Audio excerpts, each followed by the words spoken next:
are are we live? Are we live? Yes, I You're believe. live. What's up? What up, Happy man? New Year, everybody.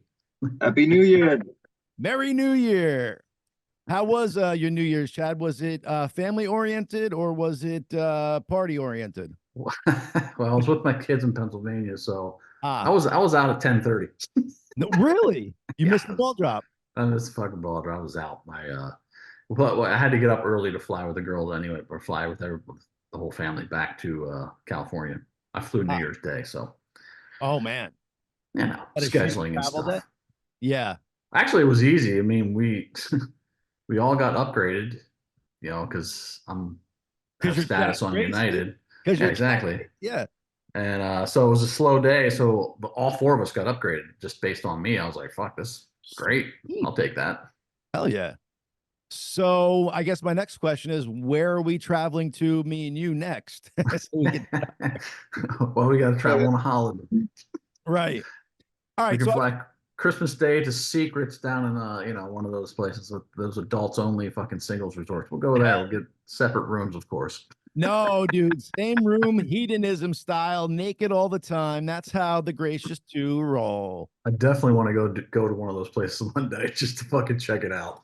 Oh, for sure. My this is crazy. So a good friend of mine who, she's a girl, of course. Well, not of course, but she grew up and she was kind of like geeky, didn't seem promiscuous or anything like that. And then after college, she was dating this dude, and she went to one of those places where it was hedonism, everybody's naked, and it's like an orgy all over the place. And Yeah. she's telling me a story. I'm like, you did that? I'm like, I don't even know if I'm that sexually promiscuous, and you don't seem like that at all, but rock on. Some people got their secret kinky shit going on. Oh, for sure. But she said it was mad cool, dude. Like, people were respectful. It wasn't just like, coming up, grabbing you or anything. Oh yeah, that's what I've heard about other places. Like everyone's naked, but no one's like all fucking creepy and shit. Or they kick them. I mean, they kick them out if they are. Like, it's like Right. just everyone be chill. You're attracted, you can go fuck. Otherwise, don't be Yeah, fucking creepy. Don't be touching exactly. people. The sunglasses today. So I wear prescription glasses, as you guys know, and I left them at the house before I came to the studio. So I'm not trying to be a rock star. I just can't. Ah, I should go put my sunglasses on too. Hell yeah, you are a rock star. You could do that.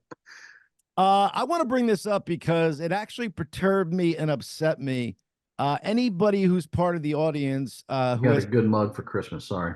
yes, world's greatest farter. I mean, father. That's from one of my daughters. Dude, they got a sense of humor. I love it. That's Anyway, great. sorry. Go ahead. Oh, no worries. I just want to put this out there because anybody who's in the audience that has interactions with me, whether in life or, online, knows that I try to be, I try to respond to everybody. I try to, talk, whatever, just be a cool person because that's how I feel everybody should be. I treat people like I want to be treated. Sure. But today, I've had an incident with a person. I'm not going to mention her name, even though I should. I won't though. Has like 9 different times talked to me about going live on Instagram. And if the audience remembers, we didn't do it in the beginning. Then I tried it for a couple episodes, but you need a completely different camera, different feed. Otherwise, it cuts off half of the screen and you can't see us. Right. So this person reaches out to me again 9 times after I've explained numerous times why we don't do it. I even tried it for her to appease her, to show her, and she just keeps pestering. So I said very nicely but direct, listen, we've spoke about this numerous times. I've tried it out for you. Leave me alone about it. Like, I don't want to speak about this anymore. It's annoying. And she decides to say something rude, true, but rude. She's like, well, just so you know, Chad's the star of the show and you're a nobody. And I said, no Oh my problem. God. We Wow. we're all well aware. I don't care, but I'm part of the show. Uh, Right. yeah. So, and then I said, and then I just lost. I said, you do me a favor, go fuck yourself. If you want to listen to the show, listen, but I don't care if you do or do not. You know what I'm saying? The show's not for everyone. Right. I cannot keep going over this, how numerous times with you. And she proceeds to tell me that Patrick Delheimer and Ed Kowalczyk both think I'm an asshole, which is crazy because Patrick barely knows me. I think they both think I'm an asshole too. That's all right. The gracious assholes, right? Um, and Ed knows me, and we've had beautiful interactions. He's invited me backstage. So if he thinks I'm an asshole, I don't know why he would do that. But I'll let him know what you said next time, lady. I'm backstage jamming with them. So you know what I'm saying? Like, be nice. That's all. I tried to do what you requested, couldn't get it done. And we went over it a bunch of times. So that's my spiel on it. I'm not mentioning names, but if anybody goes through, they could probably draw a line to who it is. But it's like, come on, people. 9 times is excessive to explain something. Yes. And there was like no other way. Like I could, it was just crazy, dude. Like kept giving me other scenario. It was just nuts. But I didn't lose my cool. I knew exactly what I said to her, and I meant every word of it. It wasn't me losing my head. So keep that in mind, lady. Good. No. Hey, But I'll only explain things 4 times to my kids, then we're having a problem. right, right. I wore this funky shirt for the funky New Year. Nice. Yeah. Chad and I have a bunch of crazy cool stuff happening in 2024 for the audience here. We're still not divulging yet, but let's just say there's going to be a lot of cool interactions with the audience and stuff of that nature. And I'm so excited about it. We're just finalizing and setting everything up, so I don't want to let the cat out of the bag, but just be ready, ladies and gents. All right, I guess I should tell them. I won't be farting there, so we're all good. I guess I should tell them, Chad. We're starting an OnlyFans page where we're That's gay. right. Yeah, where we're gay on it. No, we're gonna have threesomes with Yes, with Bobby. No, no. So that wig we bought you, Bobby, that's just thrown out the window. You're not into it anymore. Fine. All right. You know what? I'll do it. I'm down. Perfect. No, but there's cool stuff. My New Year's, by the way, Chad, was pretty eventful. We went to like my father's side of the family. Oh, nice. I made it to the ball drop last year. For some reason I didn't, but this year I did. Had some friends from North Jersey come down, and they have a house right on the water. So it was just a beautiful Oh, that's cool. Yeah. atmosphere. Yeah. I had I'm so, I guess, out of pop culture. I didn't know that like 3/4 of the people who were performing at the ceremony. So it just shows how. Oh, yeah. I don't fucking, yeah. You put up artists out, like, I have no idea who that is. Yeah. I saw Green Day didn't have their little spiel though. That's funny. It's funny how the punk rockers are like, it's supposed to be all punk rock, but they like are libtards. So it's like they're punk rock with the establishment. Okay, you're supposed to be a rebel, you fucking idiot. Exactly. I love it. Not only this, so now I figured out, Chad, where the like the disconnect is. So I speak to a friend of mine, not going to mention her name either, that I've known since high school. Like we were literally like almost, we were best friends in high school pretty much. And, we're talking and I'm like, so, how you looking, voting coming up 2024? Like we can't have 4 more years of this, right? She's like, what do you mean? Oh my God. Yeah. I love it. Yeah. They're just in denial. So fucking funny. But go ahead. Sorry. If not, no, please interrupt me when you can. I spew at the mouth. It's not even denial, dude. It's just straight up ignorance and not really looking into what's going on. Like I said to her, I was like, okay, so you think it's okay that we've had millions of illegal immigrants come over the border since he's been in office? She goes, it's not been millions. Maybe it's been, like 100,000. I said, Laura, oh, sorry. I said, yo,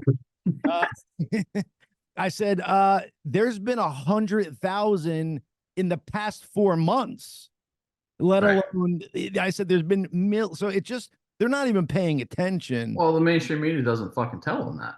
Yeah. They don't fucking talk about it. The papers, the news channels, they don't fucking talk about this shit. They don't tell you, they don't tell them about it.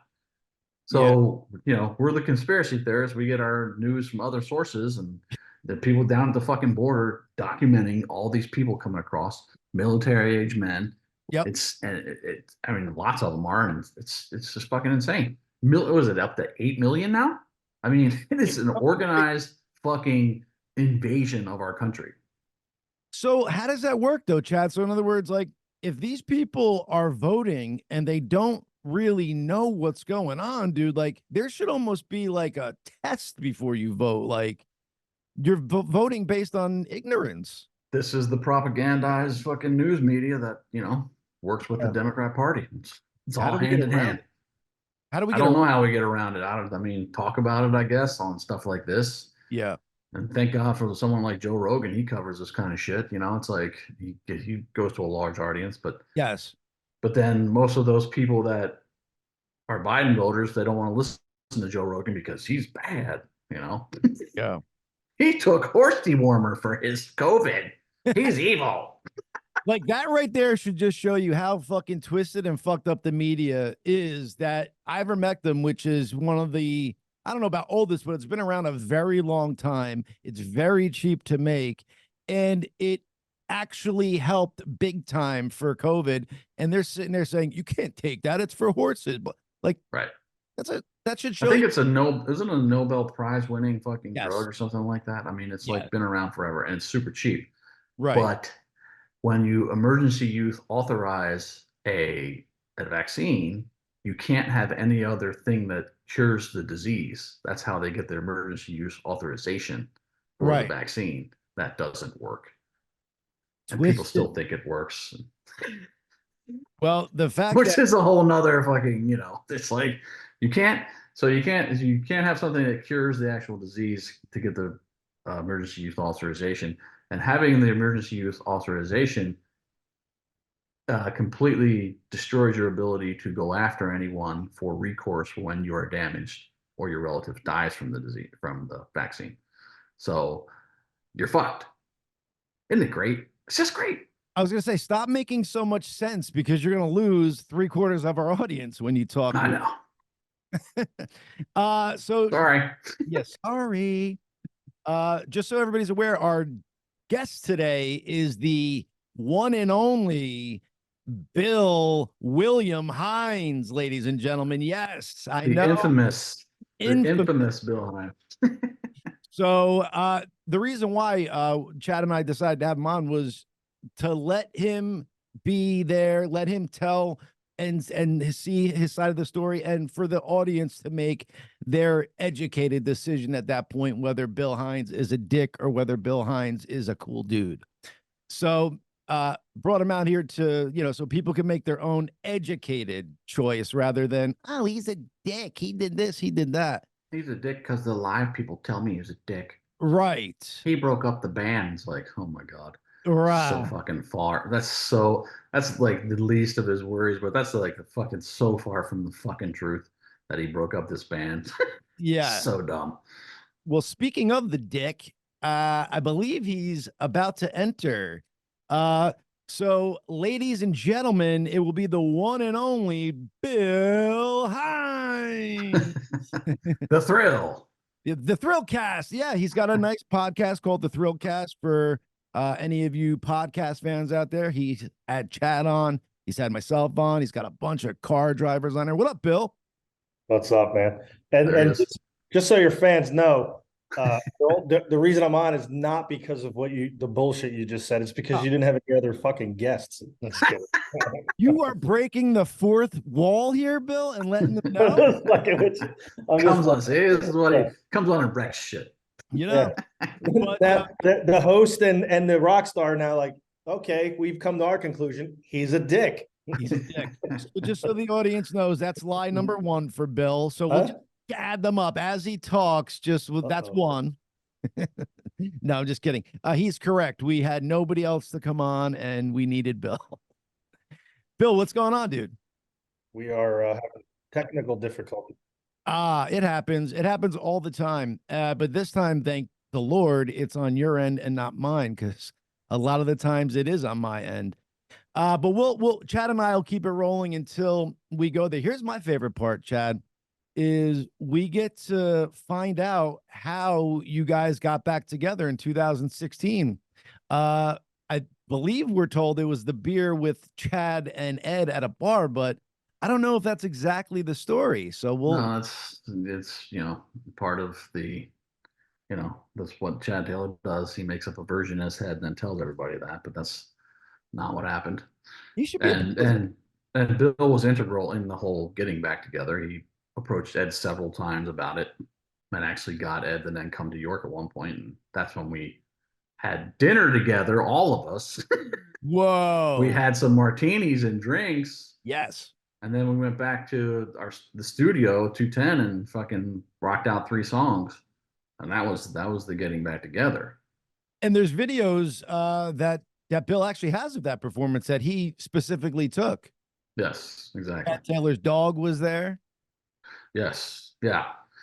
And then after that happened is when then Chad went to Ed and gave him basically the whole fucking world to come back, which I didn't think was necessary. And that's when he gave Patrick and I the fucking dregs. Oh, here's what's left over. You guys can have this for the reunion. I'm like, oh, great. Amazing. So, Bill, how come you don't have headphones on, or I don't see your microphone? Maybe that's the difference. No, I don't know what happened. I'm in a different area. Oh, yeah, I know. That's a beautiful. Talk to people about the background. What do we got there? I'm just in my office in 210 York Street, so you know where to find me. I'm just on my laptop because without my podcast guys here, my videographer and the audio guy, I just couldn't do it up there. There's like a cam link and whatever and all that shit that they had to do. So this is just easier for me. Hopefully the audio is good. Sounds great. Sounds great, yeah. Yeah. So, yeah, Bill's got people, man. His people aren't available. The people, yeah, they're all for the. Actually, we'll be starting my podcast again in a couple of weeks. We'll be recording. So sweet. I have guests, so I won't need you guys. Are you sure? You won't do last minute? Whatever. Yeah. I got race car drivers that are really good. So some famous people. Let's ask you this. Because you're not famous, John, you know. Oh, I know. I'm just kidding. I heard what that said about you. So yeah. Please. Yeah, she's writing me too. I'm like, oh, great. But here's the thing: Instagram is hard because of the platform. There was a way. It's almost like there's a way through Restream, but it's so difficult. That's what we use. Instagram. Yeah, Instagram, but yeah, Instagram makes it, again, it's owned by Meta, but technologically, Instagram on that platform makes it hard to go live when you try to go live on YouTube, which is actually the better one. If you're going to go live, YouTube pays more because you can go live on X, you can go live on Meta, you can go live on Facebook, all of that, Twitch. But if you're trying to build a brand and build a marketing empire, you got to be on YouTube. Just like Mr. Beast turned down Elon Musk. He was like, hey, upload your shit. He goes, my videos cost millions to make. Right. It's going on YouTube until you pay me, Right. So no. So just so the audience. My mug is from the White Rose Bar and Grill. Shout out Jeremiah. Still shout out. Are you not the world's greatest farter though? Well, do we get a free drink? Did you mention him? Yeah. Do we get a free drink when we go next time since you mentioned him? I think he named a steak after me, but when all those like charges came down, whatever, he's like, all right, we got to pull the steak, but it's okay. There'll be a steak named after me again. Right. Speaking of charges, I know it's personal, but since somebody has blasted out your information all over the place, do you want to shed some light on that, dude, and talk to us about it? I'm not probably not losing. Yeah. I mean, well, it's all bullshit, and what's that guy's name? Ramaswamy Vivek? Yeah, Vivek Ramaswamy, yes. Get rid of the FBI. Well, yeah, I'm supportive of that. Well, at least one person in the Harrisburg office who doesn't know how to fucking do his job, So don't corroborate anything. Just take all of the evidence from the people who are adversaries to me. That's fine.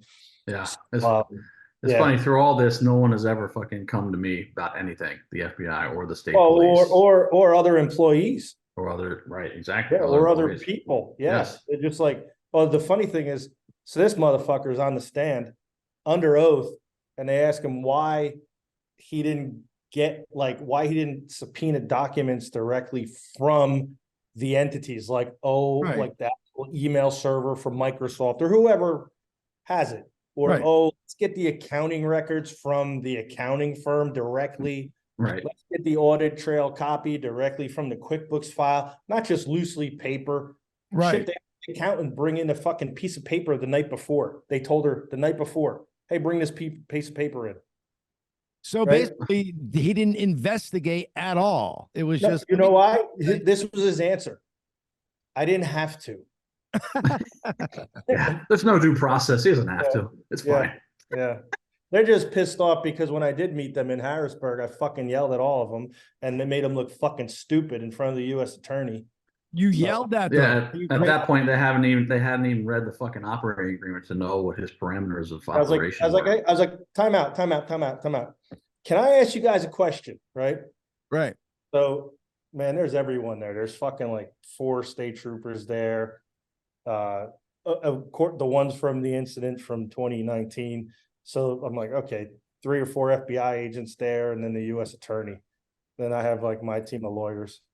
And my one lawyer, Heidi's sitting right next to me, right? She had these pointy shoes on. Shout out Heidi. She goes, I go, time out. Can I ask a question? He's like, sure. And I was like, did you read the operating agreement? He's like, no. I was like, well, why don't you fucking start there and then get back to me? But I have a feeling once you read that, I won't be fucking back here. So, yeah. I bet they never went back there. Yeah. And I never went back there. But then, so we were my attorneys were told, I'm not going to say by who, but somebody in law enforcement were like, well, we're not going to do anything with this guy, but the FBI's pissed off. He butthole hurt them, and they're going to shop it around. So that's what they did. They shopped it. So, but here's the thing. Witch hunt. I'm the worst person you could have fucking picked, because I'm not going to fucking lay down, you know? Right. So, and you could afford attorney. And here's the thing. You can't take me off a ballot because I'm not fucking running for anything.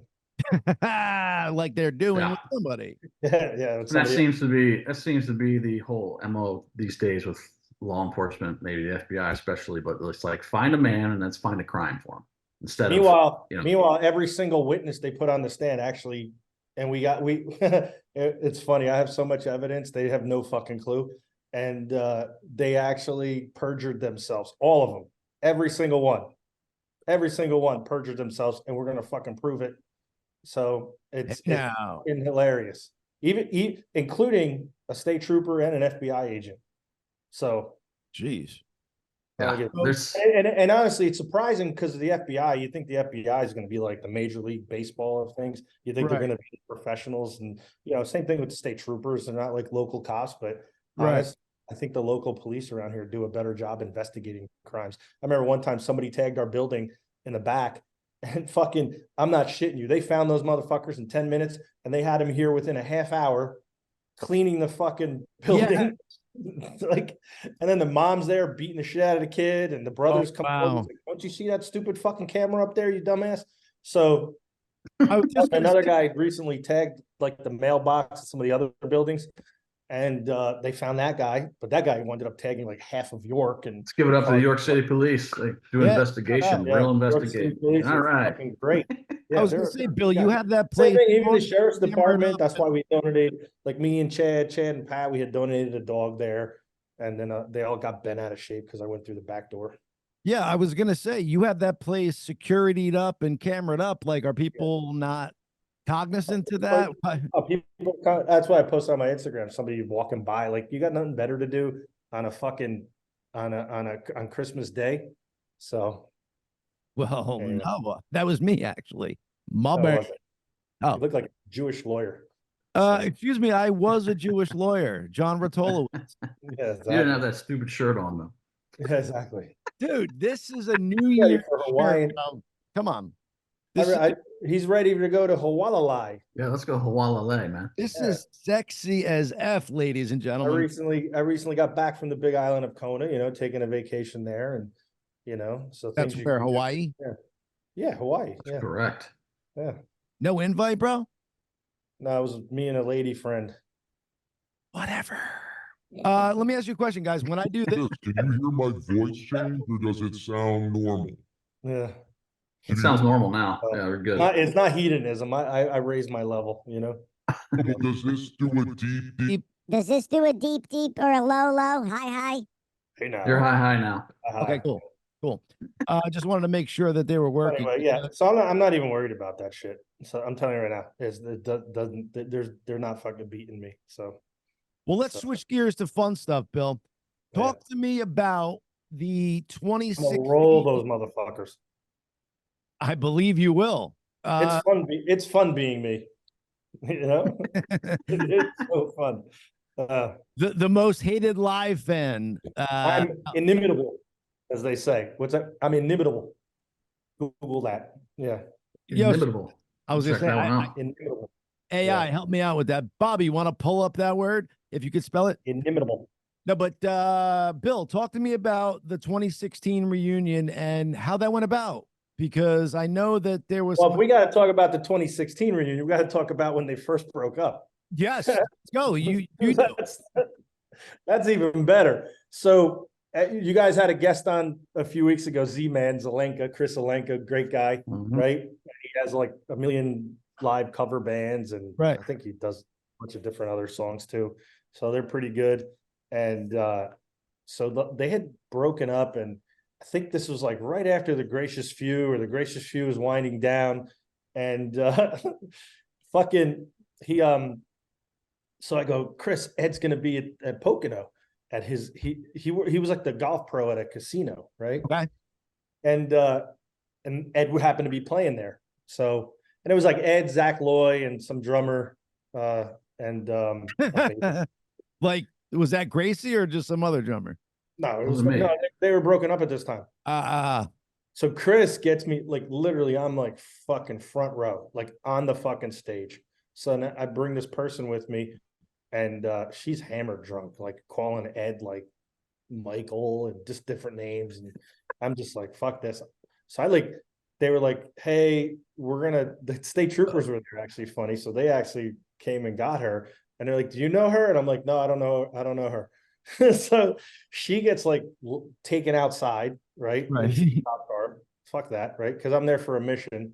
So I was like, hey, if you're an alcoholic and you can't handle your alcohol, I don't fucking want no part of you. So you just, if that's how you're gonna act in public, then you deserve that. And I'm not there to bail you out. So whatever, fuck you, right?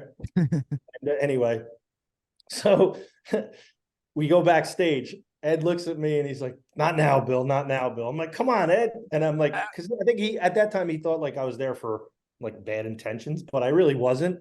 Right. And later on, we had breakfast at the Colonial Diner in York, PA in 2016. And we laughed about that. So that's actually when I was trying, because Chad and Pat were like, they kind of put me up to it. Okay. They're like, hey, let's try to talk to him. And I was like, I think I can do it. So fast forward to like 2015. I go to another show. This time, Bob Zazera gets me the tickets, and it's at Bethlehem Steel Stacks, but in like the Mid Cafe. And I think it was him, Zach Loy, and somebody else. I don't even know if they had a bass player at that one. I'm not sure. But what he did was he had this cool video board in the background with some cool. It was really, really fucking cool. And I remember I go backstage, so I get you have to buy a poster to get backstage. So I was like, oh, I'll buy a poster, whatever. And I actually still have that poster signed by him. And I had my hat down and I slipped it to him. He goes, who do I make it out to? And I go, make it out to Chad and Pat of the multi-platinum rock band live. And he looks up, and he's like, that's what's up? I'm like, that's what's up. And he goes, what are you doing? Did you like the show? I'm like, it was fucking great. I was like, you need to go back home and be the lead singer of your band. Yes. He goes, but they got a singer. I said, nah. I said, they made me fire him. So, which they did. Go. You had to actually give the news. Well, Christian, because Chad and Pat, they're rock stars. They can't be dealing with that shit. So, but Chris had this guy, I forget it, what was his name? Spencer or somebody like that. Something like that, yeah. Sterling or some weird fucking pretentious douche name, right? So like we were negotiating back and forth, and basically I had to deliver the news. And Chris is a nice guy, but that's I had to deliver the news, I'm going to dive into that story more, but I don't want to digress too far. Let's get back to the other, but then I want to. So then basically we just started talking, and really me and Chris Harden, their manager, just started talking about it. And, we just negotiated a way to get him back.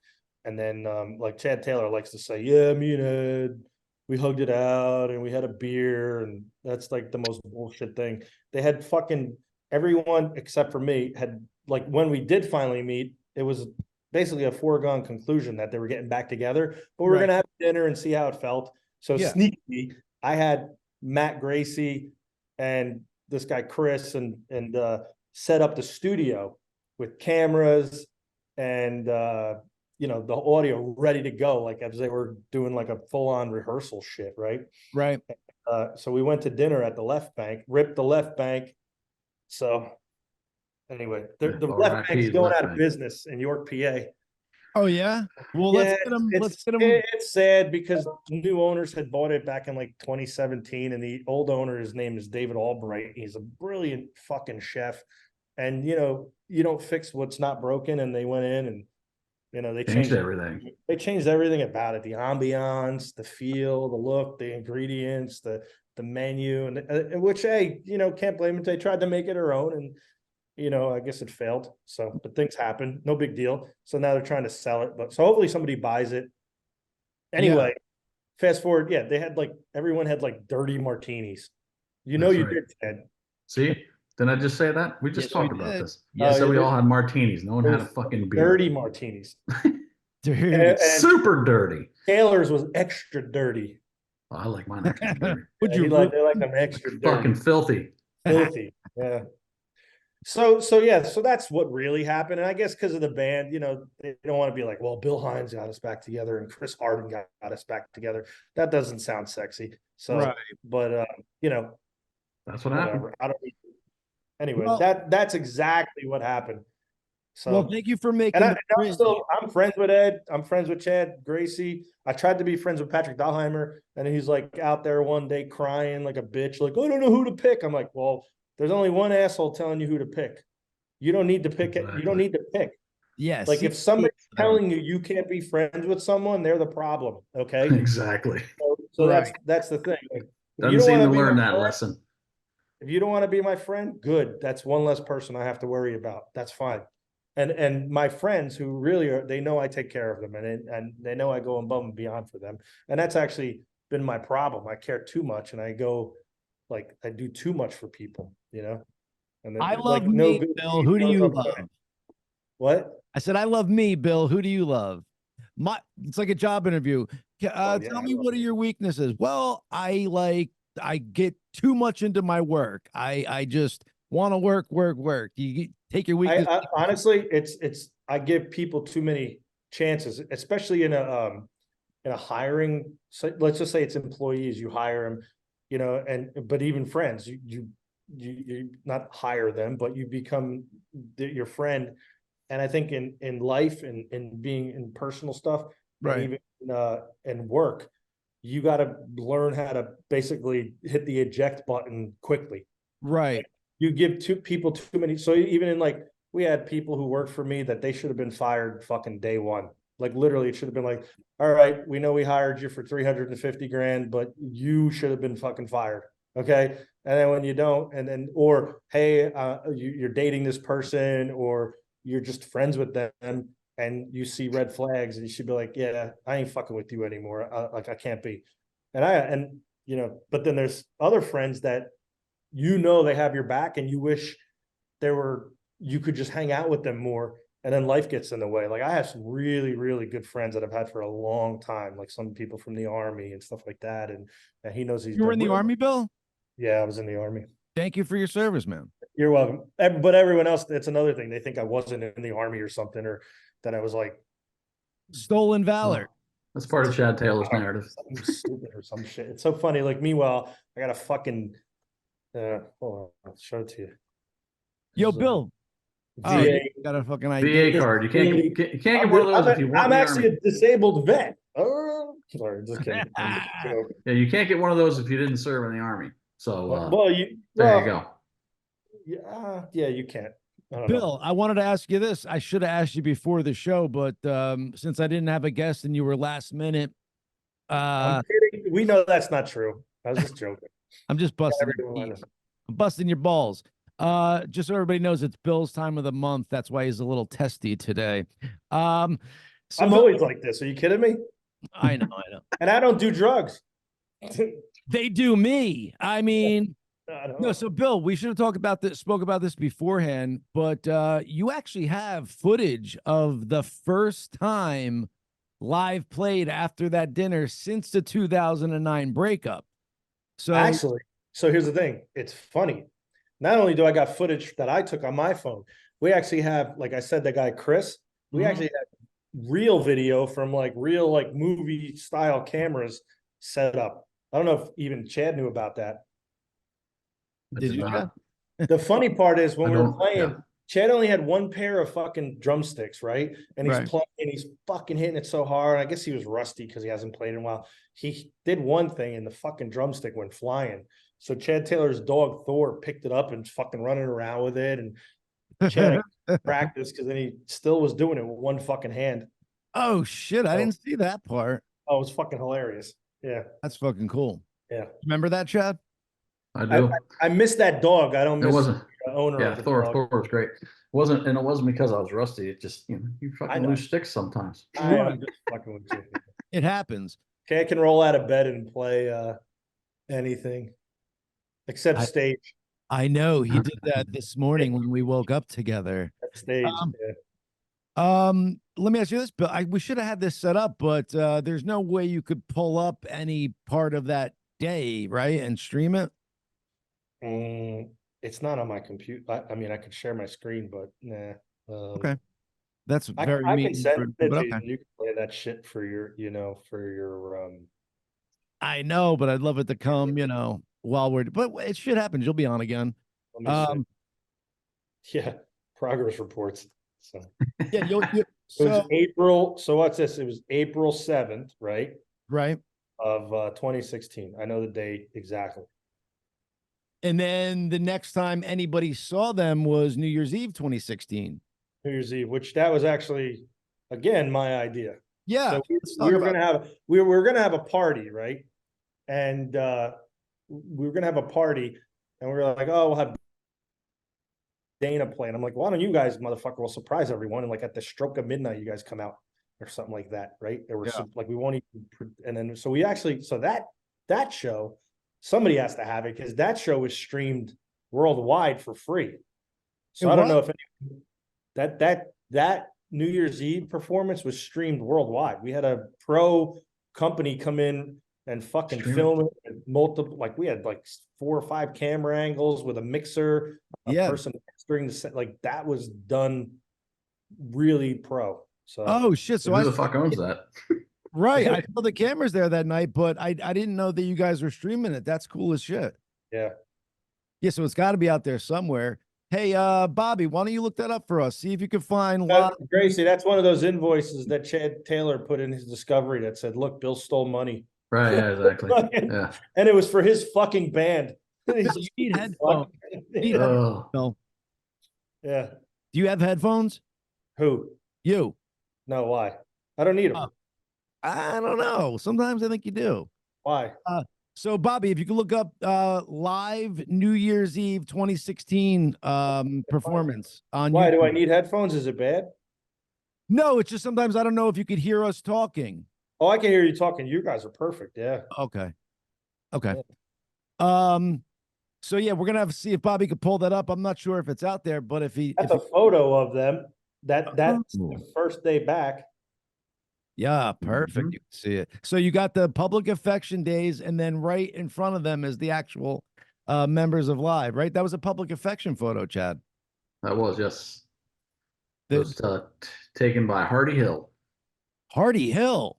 Yeah. What a name. Went to high school with Hardy. He took that picture. That's a great name. In an alleyway. Yeah, there you go.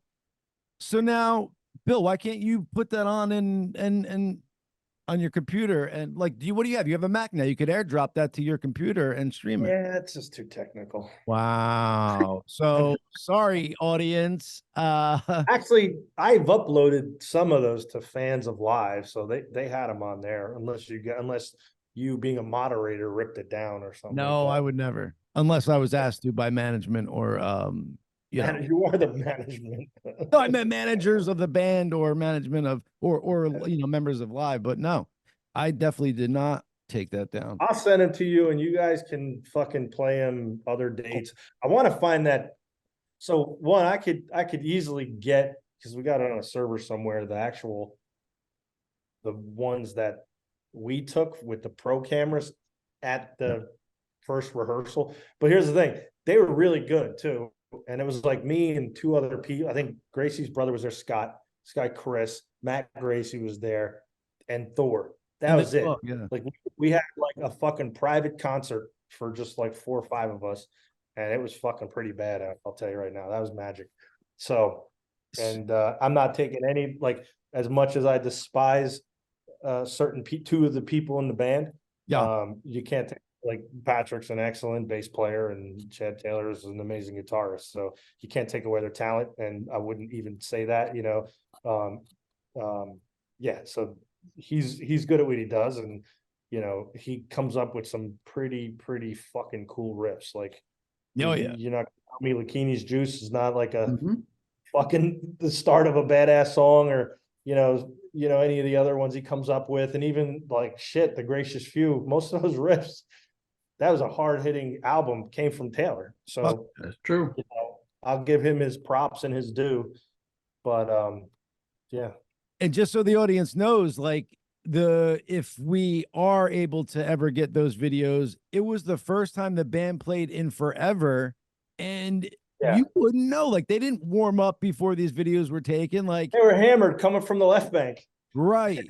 And I go, hey guys, because there's bar here. So I was like, hey guys, you know, we got all this studio equipment upstairs, a state-of-the-art studio. Why don't you fucking put it to use for what it was built for? And literally, the studio was built for the band live. Right. Like, it really gonna be the home of the band live. So, you know, everything that happened with the downfall of live and the Think Loud companies, it's sad, you know. Totally. And it's great. They want to blame one person, but you know, and even the other company that I'm not allowed to talk about. But you know, at what point do you start looking in the mirror and blaming yourself? You know, everyone has to be held accountable, Right. and say, okay, well, who's the problem? You know, and maybe it's everybody. Maybe everyone was the problem. Totally. So, you know, for one reason or another. So Maybe some more than others, but yeah, it takes 2 to tango or 4 to have an orgy, right? Yeah. Because 3's a threesome. But yeah, it definitely it's on everybody's shoulders at that point, at some point. yeah, but everyone wants to blame me, and that's fine. Luckily it was me, because most people, they couldn't take the type of like, I would say there's a lot of pussies in this world. Okay. There's a lot of people that crumble from stress. And I'm not one of those. I'm a hardened motherfucker. Okay. And like I said, they picked the wrong person, because I'm a fight. Yeah. Fucking very end. The only way they're gonna beat me is if they come and fucking have somebody fucking kill me. I'm like, and I get death threats all the time, and you know, I wipe my ass with them. So it's like, don't fucking email me, don't text me, come and fucking come to me, come see my business, you know. And then that's when it's real, you know. A pussy stands behind a keyboard, you know, warrior and stuff like that. Right. So, you know, but here's the thing, the police won't do anything about that. Isn't Of that course not. fucked up? Okay, well, if somebody does do that and I fuck them up, Yeah. you know, And Bill's not putting that out there for like people to like find him and do it. He's just saying you're a keyboard warrior. no, I You're am. not this person. Stop it. no, You're a I am. keyboard warrior. You're not. If you're gonna do that, come talk to me. You know what I mean? Absolutely. Stop it. So, you know, it's like, Stop it. We don't need that. Well, we don't, but my point is like, I can protect myself. Right, right. So speaking of the 2016 show, I believe our young Bobby. Yeah, but I don't think he found, I This think, is New Year's Eve. yeah, but he found like Bob's Rivera's recording. I don't think he found the actual. Yeah, Bobby, play it. Yeah.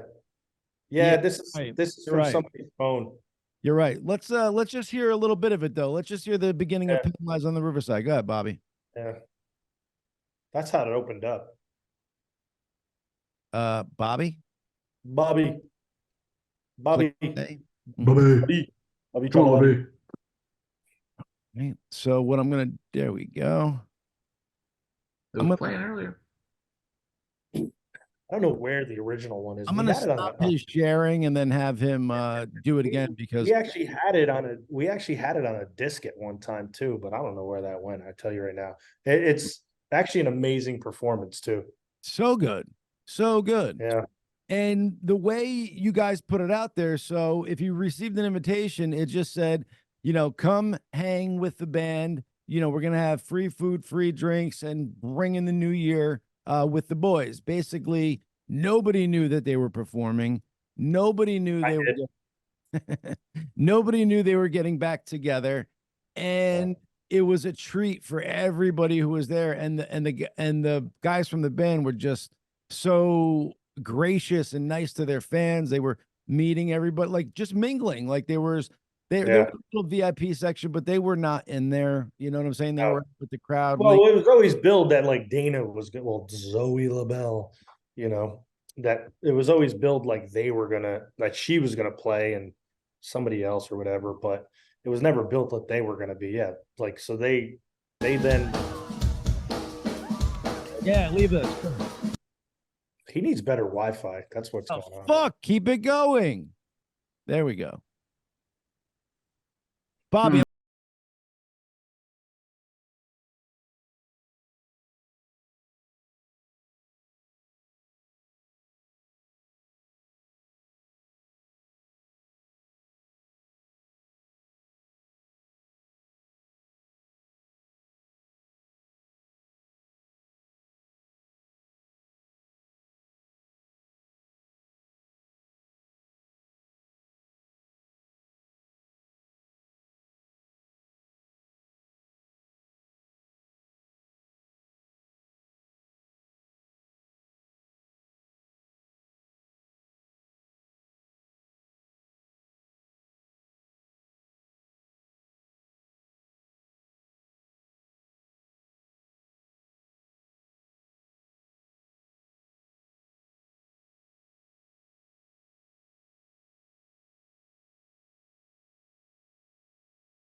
Dude. That's Bob Zazera does all those, and actually for him recording it, he puts some little thing on his phone, a mic, and he gets pretty good sound. The sound was great. Yeah.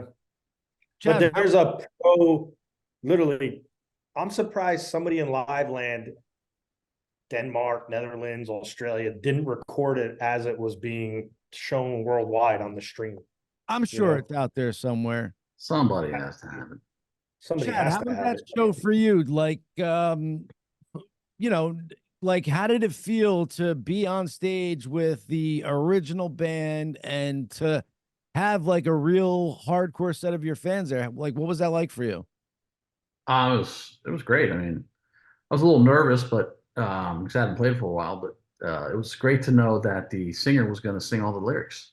That was fucking awesome. I was going to say, John, it was better than the opening show that they had with Chris Shin at the Strand Capitol.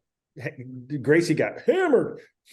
Did he? I was really nervous for that one. Yeah, they were all nervous, so they were drinking. They were like, "What the fuck?" They were all nervous. All like, well, when I say all, the original members of Live, Oh, you got a distinct now. Yeah. Mm-hmm. Because technically we're on live 3.0, right?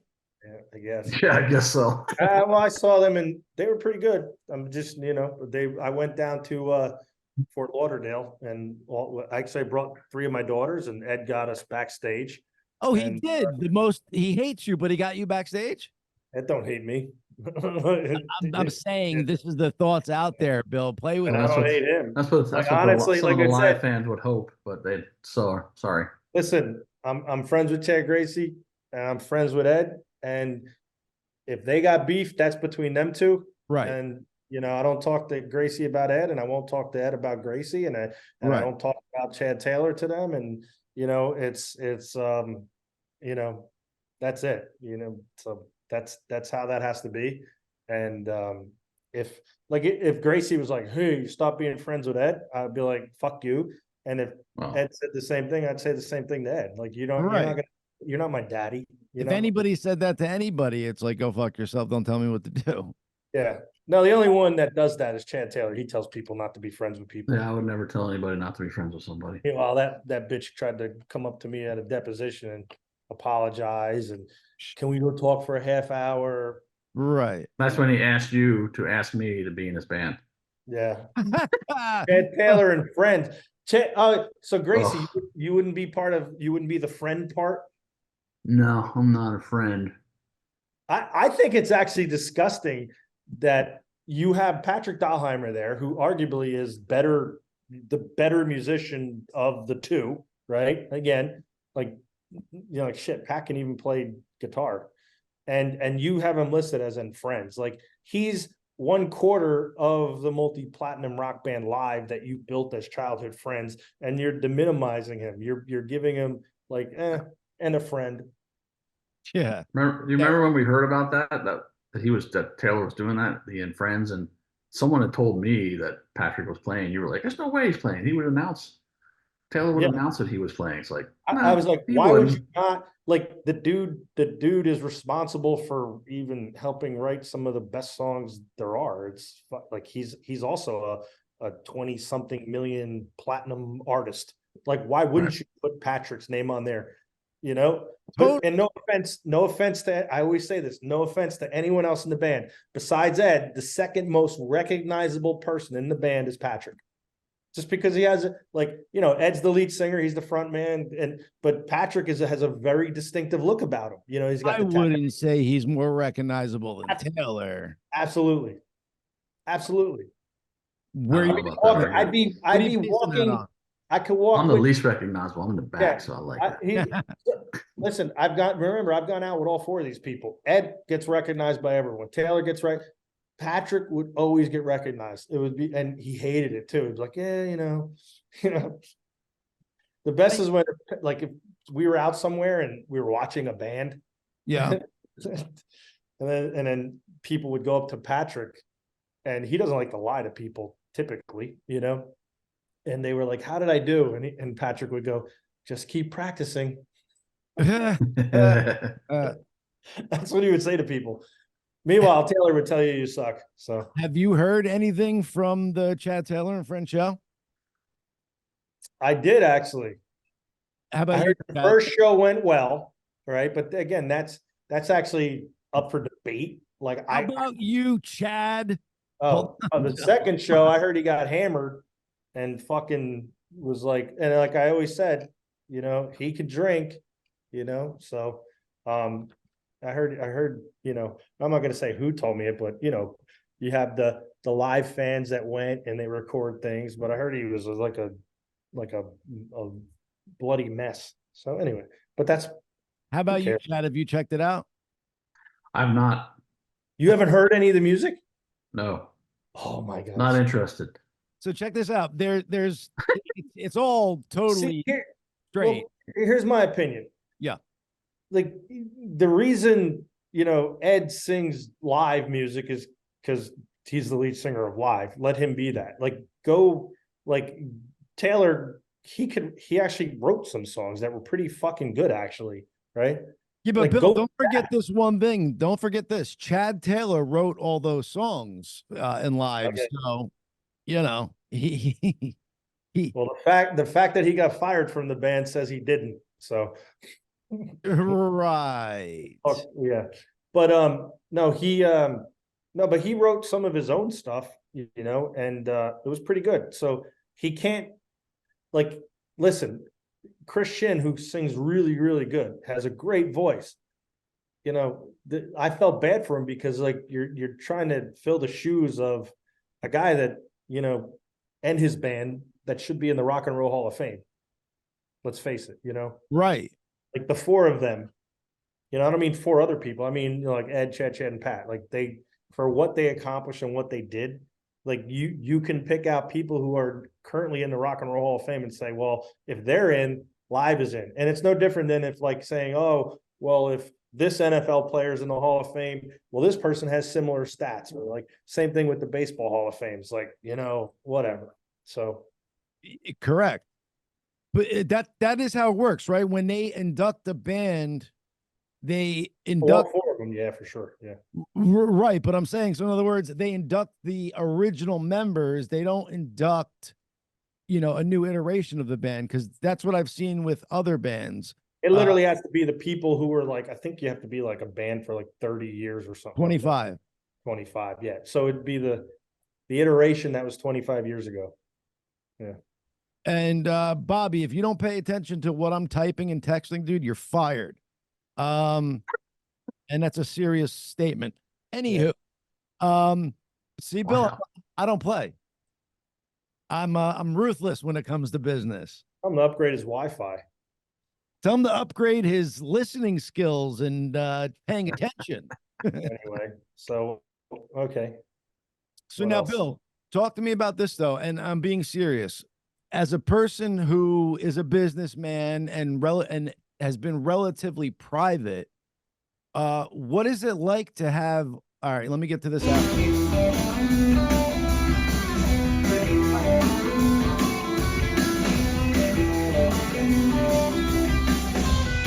I didn't even want to hear this. I'm getting tea while you do this. Pat don't even want to be there. I can tell. Pat's just like looking over.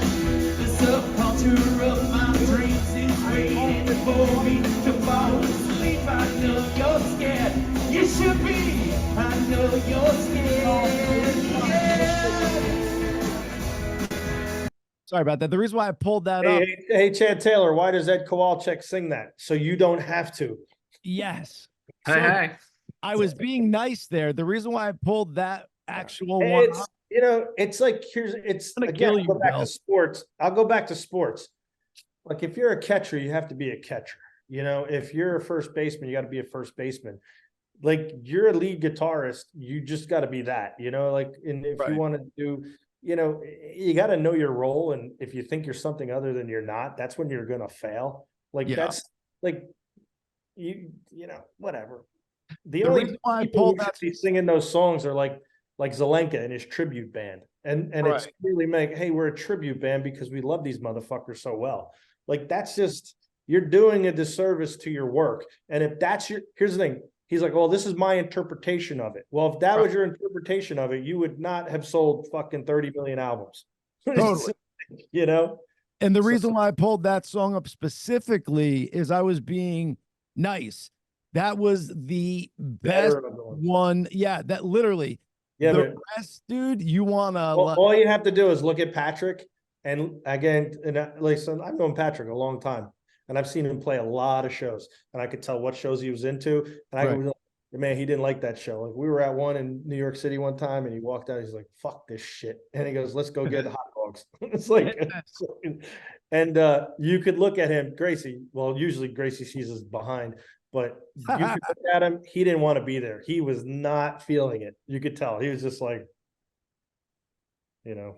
Yeah, Chad, I didn't think it would turn you off that much, but I wanted you to just to see. And that was the best one, dude. The rest, you're like, what the fuck did he do? If this is his Well, interpretation. we need to get recording of the one in November because I heard he got smashed and like the show was ruined.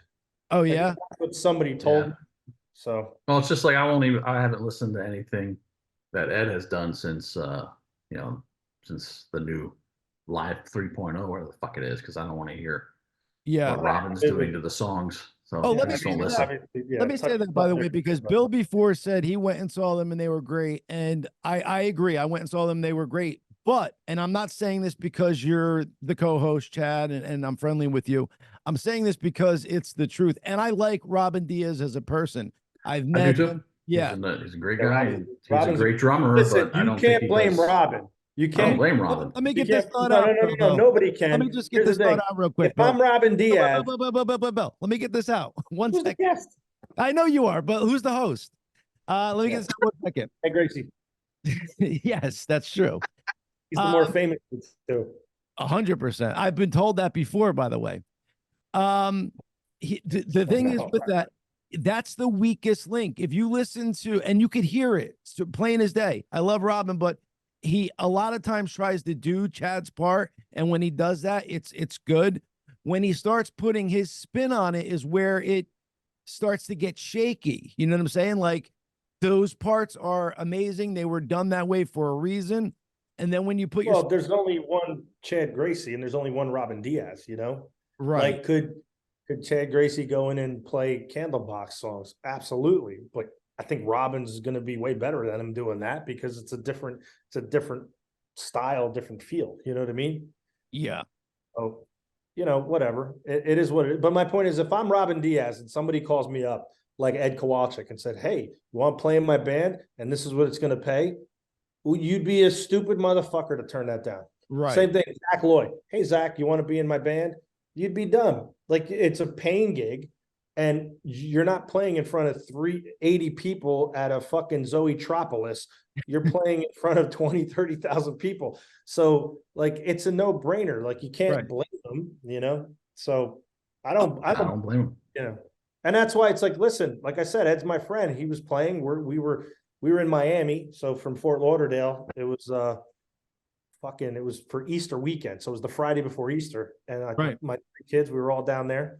And I was like, let's go. We went to the Ocean, hold on here, Mastro's Ocean Club in Okay. Fort Lauderdale. Nice. Had a really good meal. And then we went over to the concert. And the funny story is this lady was sitting right next to me. Okay. Right? This is fucking Oh, serious. She's like, yeah. She goes, just so you know, it's not the original live. And I'm like, what do you mean? She goes, it's just the lead singer. The rest are like hired guns. I'm like, oh, really? What happened? They're like, she's like, some guy named Bill broke them up. I'm like, oh, I was like, my daughters are dying now. They're like, oh shit, because they know how I am. They're like, oh, our dad's gonna fuck with this girl. yeah, And I let it go. I'm like, yeah, whatever. It's like this, but at least we have them and they're playing. And then like after the show, somebody recognized me, comes up and says hi to me. They were very nice to me. I forget who it was. And they took a picture. And then the one girl tells the girl who was next to me, like, do you know who that is? She goes, oh, it's just a friend. She goes, no, that's actually Bill Hynes. She goes, oh my God, I'm so sorry. I'm like, it's okay. But she was like, dead set on that story. well, no, because the whole show, like she was I'm telling you right now, she's a fucking fan. She knew every word. She was rocking out. She was like going nuts. And I think she was like a massage therapist, like a real one, not like the happy ending one, like Sure. down in the Florida area. So she was lovely. And like, she was cool as fuck. Her friend that was with her was cool. They were both cool ladies. And she was like, wow. She goes, you were actually nice. Like, you're not anything what people described you as. I'm like, and then, she saw my daughters there and how they interacted with me. But it was so funny, like, because I'm like, I'm not going to, because I could have said, hey, such and such, I'm actually Bill. And knowing, like, I didn't want to ruin the show for her. Right. Because you could tell she was into it. So I was like, I'm not going to tell her who I was. I'm not going to, like, be like, oh, no, I heard Bill's a nice guy. Like, I didn't do any of that. I just, just high-fived her and jammed and. That would have been hysterical, Bill, if you did that. Oh, really? Because I heard Bill's like an amazing dude and like blah. No, I didn't want to, like, everyone's there to see live, they're Right. there to see the band. So I didn't want to, I'm not going to take that, from anyone. So, Well, she so was that great. Yeah. that shows your character, and that's really why I wanted to have you on, so people can make their own decision on you. I said it before, you came, into the show.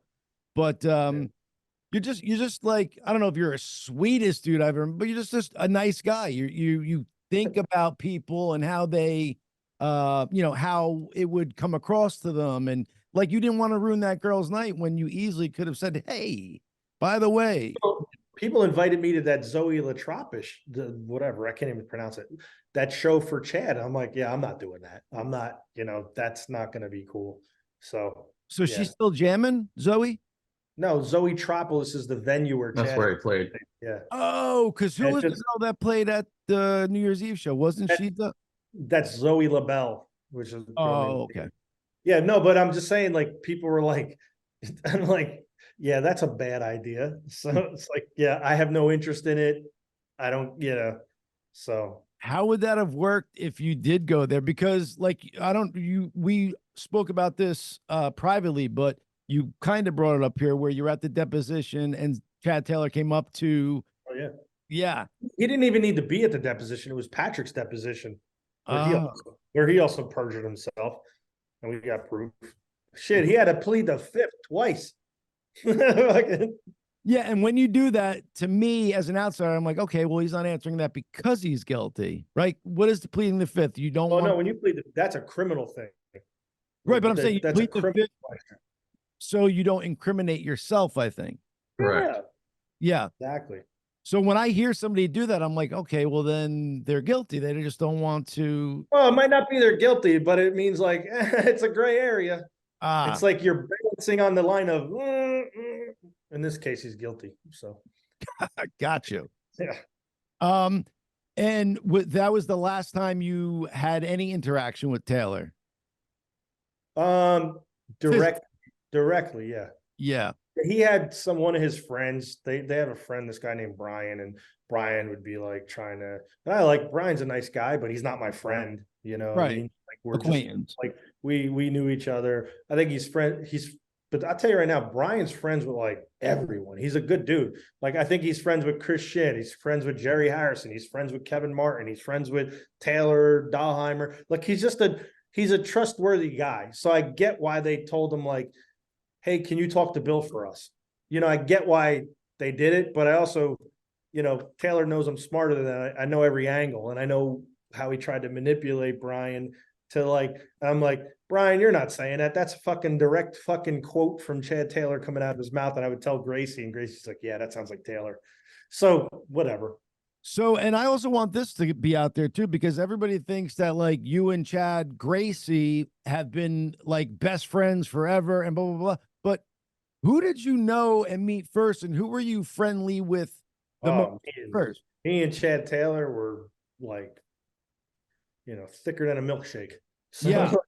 Like that, honestly, I told him when I went at Patrick's deposition, when we talked for like over a half hour, I said, we were in this litigation with whatever, and he settled his case before me. I'm like, if you didn't settle, we would have won that shit. I said, we got so much good shit. We would have won. We would have totally won. Like us, me and him, we would have won that fucking shit. And then the other thing too is like he, Chad loves being in a studio. Still be in a studio, Right. You're talking about the studio at 210, not just yeah. Like where's he at now? Like I guarantee he misses this place, but he fucked that up, and I would have ran through a brick wall for him because all my friends know it. Like I'll run through a brick wall for you. I'll do as much as I can to help you, and obviously things have been limited the past few years as I've been in all these fucking lawsuits and spent a lot of time and resources on that, but I'm still here. I'm still, everyone, hey, everyone's entitled to their opinion about me. And right. Then I get people that were like, you see on the message where it's like, I met him at the Atlantic City show and blah, blah, blah. I'm like, I had never met you in my life, Yeah. And then there were times where like, people don't understand, like, they're like, oh, well, I had a backstage pass and Bill Hynes was mean to me and told me I couldn't go backstage. If I was telling you couldn't go backstage, that's because Chad Taylor or somebody else in the band was like, hey, you can't come backstage. Like, for example, we went to New York City one time, right? Yes. We're in New York City. Taylor comes up to me and is like, listen, whatever you do, you can't have Lisa come backstage. And I was like, why? Lisa's his wife. Well, Oh, he Lisa had, Taylor's wife. yeah. Wow. Well, he had a girl there from New Jersey. Allegedly. No, allegedly she was pretty Oh. hot. She was hot. I'll give her that. So I had to play fucking blocker on that shit, which I didn't like, actually. I Yeah. didn't like doing it. And I had a person in my life at that time that was like, you shouldn't be covering for him. He's a piece of shit and all that. And I'm like, well, he's not trying to fuck me, you know, like Bro code. Wait, yeah, so Bill, it is bro code. let me make sure I have the story straight in my head. So rather than block his girl from Jersey, he blocked his wife from backstage. Or And kid. Yeah, but man, the four of the guys in the band would block their moms from coming backstage. I get that. They would set up like That's a not separate true. green room and be like, yeah, this is where, even for the fans, they're like, this is where you're going to be. And they're all back there. And it's like 100 yards away from the real green room or something like I that. wouldn't block my mom, but And she then- was with the other mom. So. She was with the other moms. And then they would come in and then like they would make an appearance and be like, all right, we got to go. We got to get on the bus because we got to get to the other thing. Meanwhile, they'd be there for 2 or 3 hours fucking partying and having fun.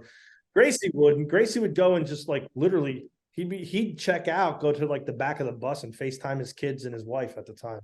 So Gracie was always a good dude. Yeah. Definitely. Thanks. And, you know, he's a little introverted. So it's like he Stealth rock star. was that? Stealth rock star. You missed you missed my good days. I was between 2000 2002. I was When you were doing it. single. Yeah. When you hit the town. Well, Chad, we're there again. So Yeah, we are, aren't we? I'll be Do saying something else. We'll figure it out. oh yeah. Debauchery, baby. But Bill, I tell Chad all the time, I said, there's definitely tons of bands out there that need a good drummer. So like, oh yeah.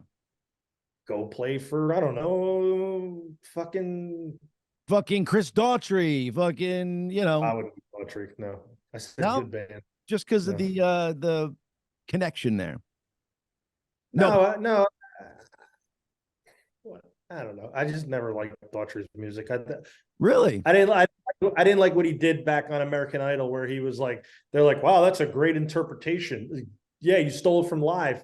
And he Yeah. didn't like to make up for it. He then brought them on. It was almost like fuck you. Like you should have been honest from the beginning. You know? Right. So Now, do you think, because I saw that too, and I was like, as soon as I heard it, I was like, yo, that is totally Live's version of I Walk the Line. Now, do you think that was like in his brain to do it that way, or do you think he just didn't have time to explain and wasn't his interpretation? Chad, what are your thoughts on that part of it? I don't know if you caught what I asked. Like For Chris doing Yeah. that version of Walk the Line, I think he just liked it and decided to do it. But I don't know why he didn't give credit, at that point. But who knows? that's what I'm saying. Chris is a huge Live fan. I mean, he's been a Live fan he would show up backstage. Where was it? North Carolina, where he's from. yeah. And we met him a couple times before he went on that show, and Oh, really? Yeah, we met him a couple times backstage. He was a big Live fan. Yeah. Well, that's Always what I meant. Do you think it was consciously that he didn't give you guys credit, or do you think it just kind of, came about that way? Like he just didn't have time to explain it to the American. I don't know. I mean, it could have been that he just didn't have time to tell anyone. I'm not sure. Yeah, but either way, I mean, they're supposed right. Or the producers could have just cut it out, because I remember Chad Oh. That could happen too. Yeah.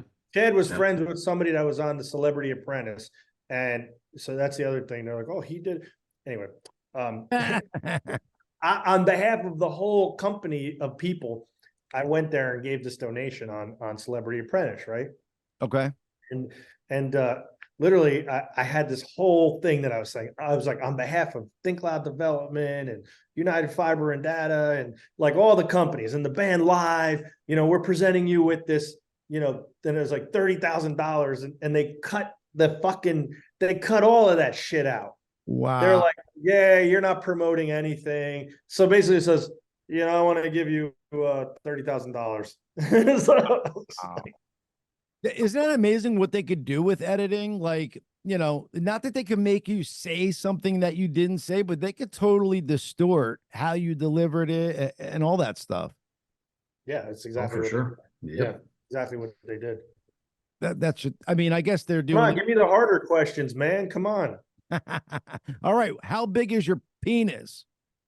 I don't talk about that. It's big Oh. enough to have fun. It's 3 inches from the Bigger ground. than Chad Taylor. Oh, you heard it here, folks. On the Oh boy. Bill Hynes is bigger than CT. I love it. And I know that for a fact. Well, Both figuratively and literally. let me ask you this, Bill. I know a girl that used to fuck in the ass all the time. Hey, Like, all the now. time. They broke the futon at the old studio. Really? Oh boy. Now, Yeah. Bill, why don't And you anal. drink or do drugs? Is this because you had a previous problem? Is this a conscious decision you made as a young Drugs? person? I just never tried them. I mean, as a kid, I had an uncle that died of an overdose, and but I was Sorry. young enough. But I remember his wife would cook with fucking weed. Like, that's all. I remember one time I got lasagna. I was getting it, and we were at a holiday party. My mom came like from the top rope, like fucking Jimmy Snuka, and was like wham, and smacked it out of my hand. And I hadn't eaten it yet. I just got it. And then, so from that, like, so to this day, I don't even eat lasagna just from that incident. It's like, whoa, shit, like, You're missing out. You don't Yeah, eat well, any lasagna? and yeah, because of that. But so same thing, like, to me, like, I get high on life. Like I said, it's fun to be me. Like, despite all of this stuff and the tragedy of what is going on, it's I still sleep well. I'm still a very happy person. I still, You're you know, enjoying life. it's like I said, it's fun to be me. And like, I don't need that stuff. Like, I remember Taylor and Gracey would go, like, we would go to a restaurant. Right. They were like, hey, he's got a 1 Coke maximum. You got to cut him off after 1 Coca-Cola or 1 sweet iced tea, something like that. Because like, that will make me even go like crazy, not crazy, but like, woo, like, Yeah. I just don't need it. I just, I tasted alcohol. We were in Mobile, Alabama. Okay. This guy, Ed Zalotti, he was in a military police officer with me. He's actually probably retired from the Secaucus, New Jersey Police Department and whatever. He gave me a beer and I sipped it and I spit it out. And I was like, I don't know what piss tastes like, but that's probably it. They're like, oh, it's an acquired taste. I was like, if I have to acquire something, I don't want to. I either like it or don't. So like, to me, all alcohol is the same. Right. Category of like, I don't like broccoli. Alcohol and broccoli are the same thing. Same. Yeah. Well, that makes sense because the first time I tried, anything, any liquor as a kid, I was like, ugh, and you had to acquire the taste. So I completely get what you're saying. Just you had it, you were like, fuck, this is not good. And then you just never went back to it. That makes sense to me. But I will say you are I would love to see Bill Hynes drunk because that's got to be a loose cannon. Gracey. Yeah, that's what I say no to that because we don't know what kind of drunk Bill's going to be. He could be happy or he could be fucking pissed off, and we would not want a pissed off drunk Bill Hynes. No, we do not want that. I think I don't know. I don't know what I think it enhances your actual character. Does it? I don't know. So that's what they say. Well, it gives you less inhibitions, and you have very few inhibitions anyway. I was just gonna say but all my friends growing up, they were like, fuck, man, this is the best. Like, I'm the driver. I was the fucking ultimate Uber, Yeah. Mm-hmm. And I did it for free. Like, shit, in the Army, we'd go out, we would take an Army 15 passenger van, and I'd fucking drive that to all my friends to the bar. Nice. Actually, it's funny, when that guy Ed was getting a divorce, they call me as a witness. So I'm in the like Hudson County courthouse while him and his wife, who was a stripper that he met in, I think it was Texas. Oh, boy. And she's like, this, Ed? Is this a different? This was one of the court cases where I was like, I was determined. I said, I have to get the word vagina in, and I did. So I was like, she exposed her vagina. Nice.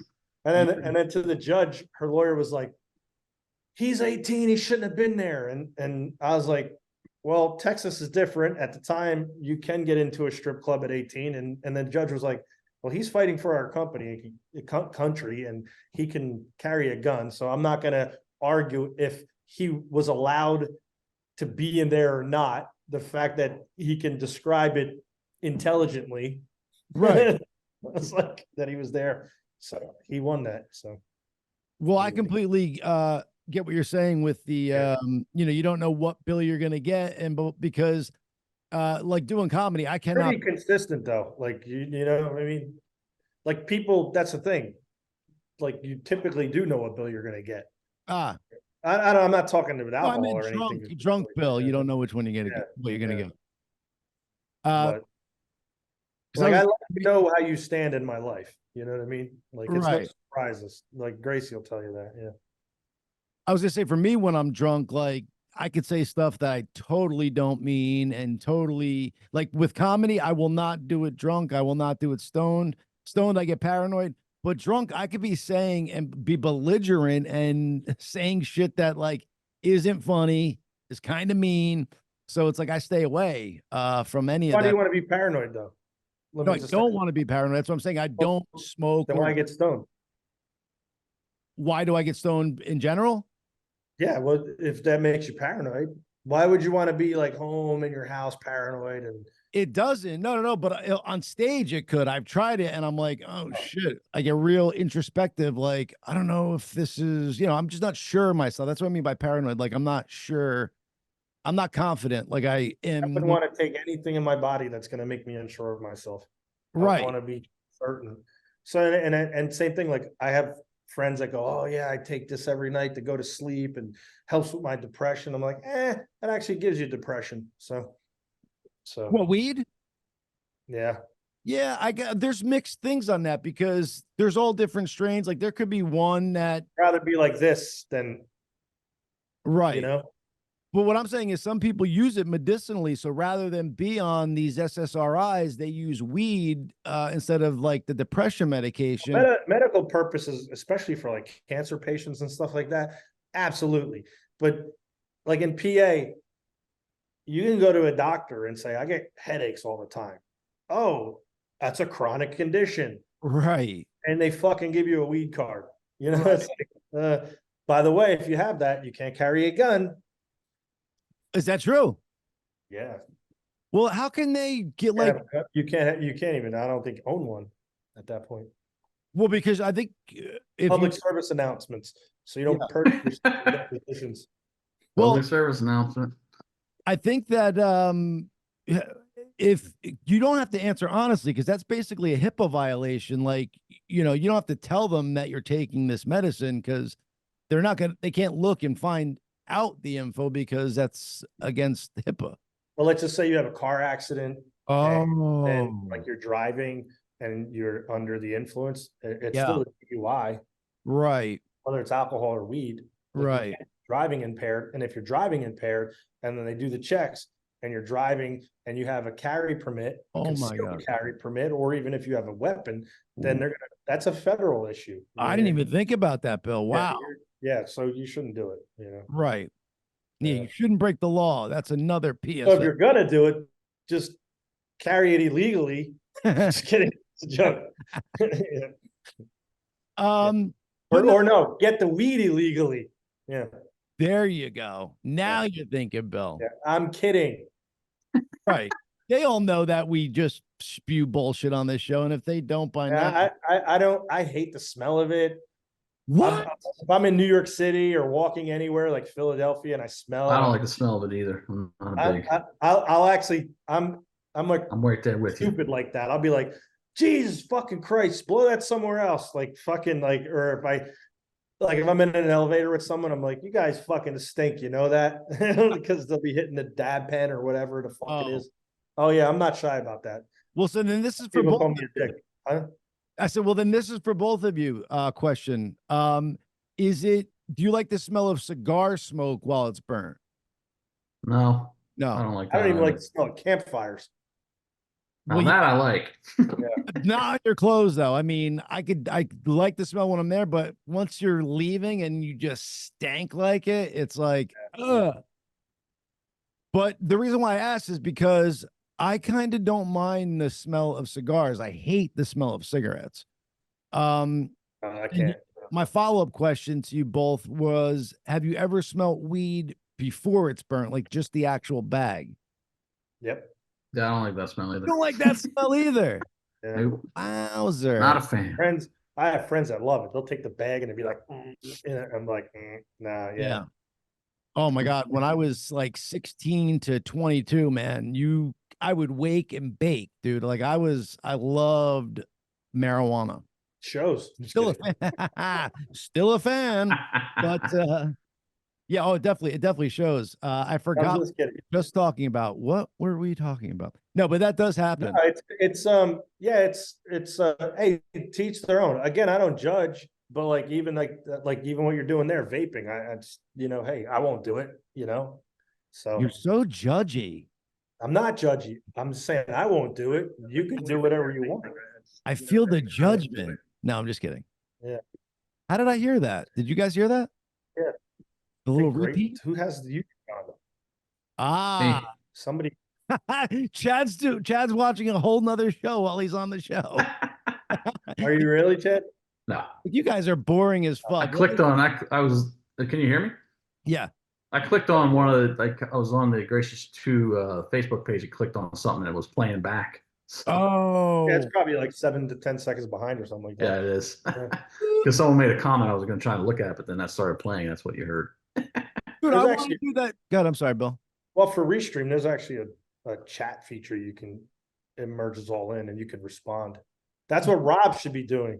I was Bobby. That's what my producer does. He'll say, "Hey, a question came in from the peanut gallery. You want to answer it?" Did anybody watching have any questions for me? Well, yeah, I was gonna say that's my fault because I should really have Bobby set up the restream from his end so he could see all that anyway. Well, you could do it. Chad can see it. You all can see it. Everyone can have that widget. Oh, okay. Yeah. You can even give it to a guest, but that's too much. You don't want guests to have that. And it's only temporary for that actual thing. For the actual stream. Yeah. Bill Hynes giving you all your technical advice. Yeah. Rock on, Billy boy. So if you guys out there, now you know, check it out. Let me see if I could pull them up on I can. If you have questions for Bill, ladies and gentlemen, please type them in and we'll still ignore them. You know what it is, Bill? My ADHD, if I'm doing all those things at once, that's why we need Bobby to do it. So we can say, hey, John, we got a question for Bill. Because if I start doing it, I'll lose our place in this conversation.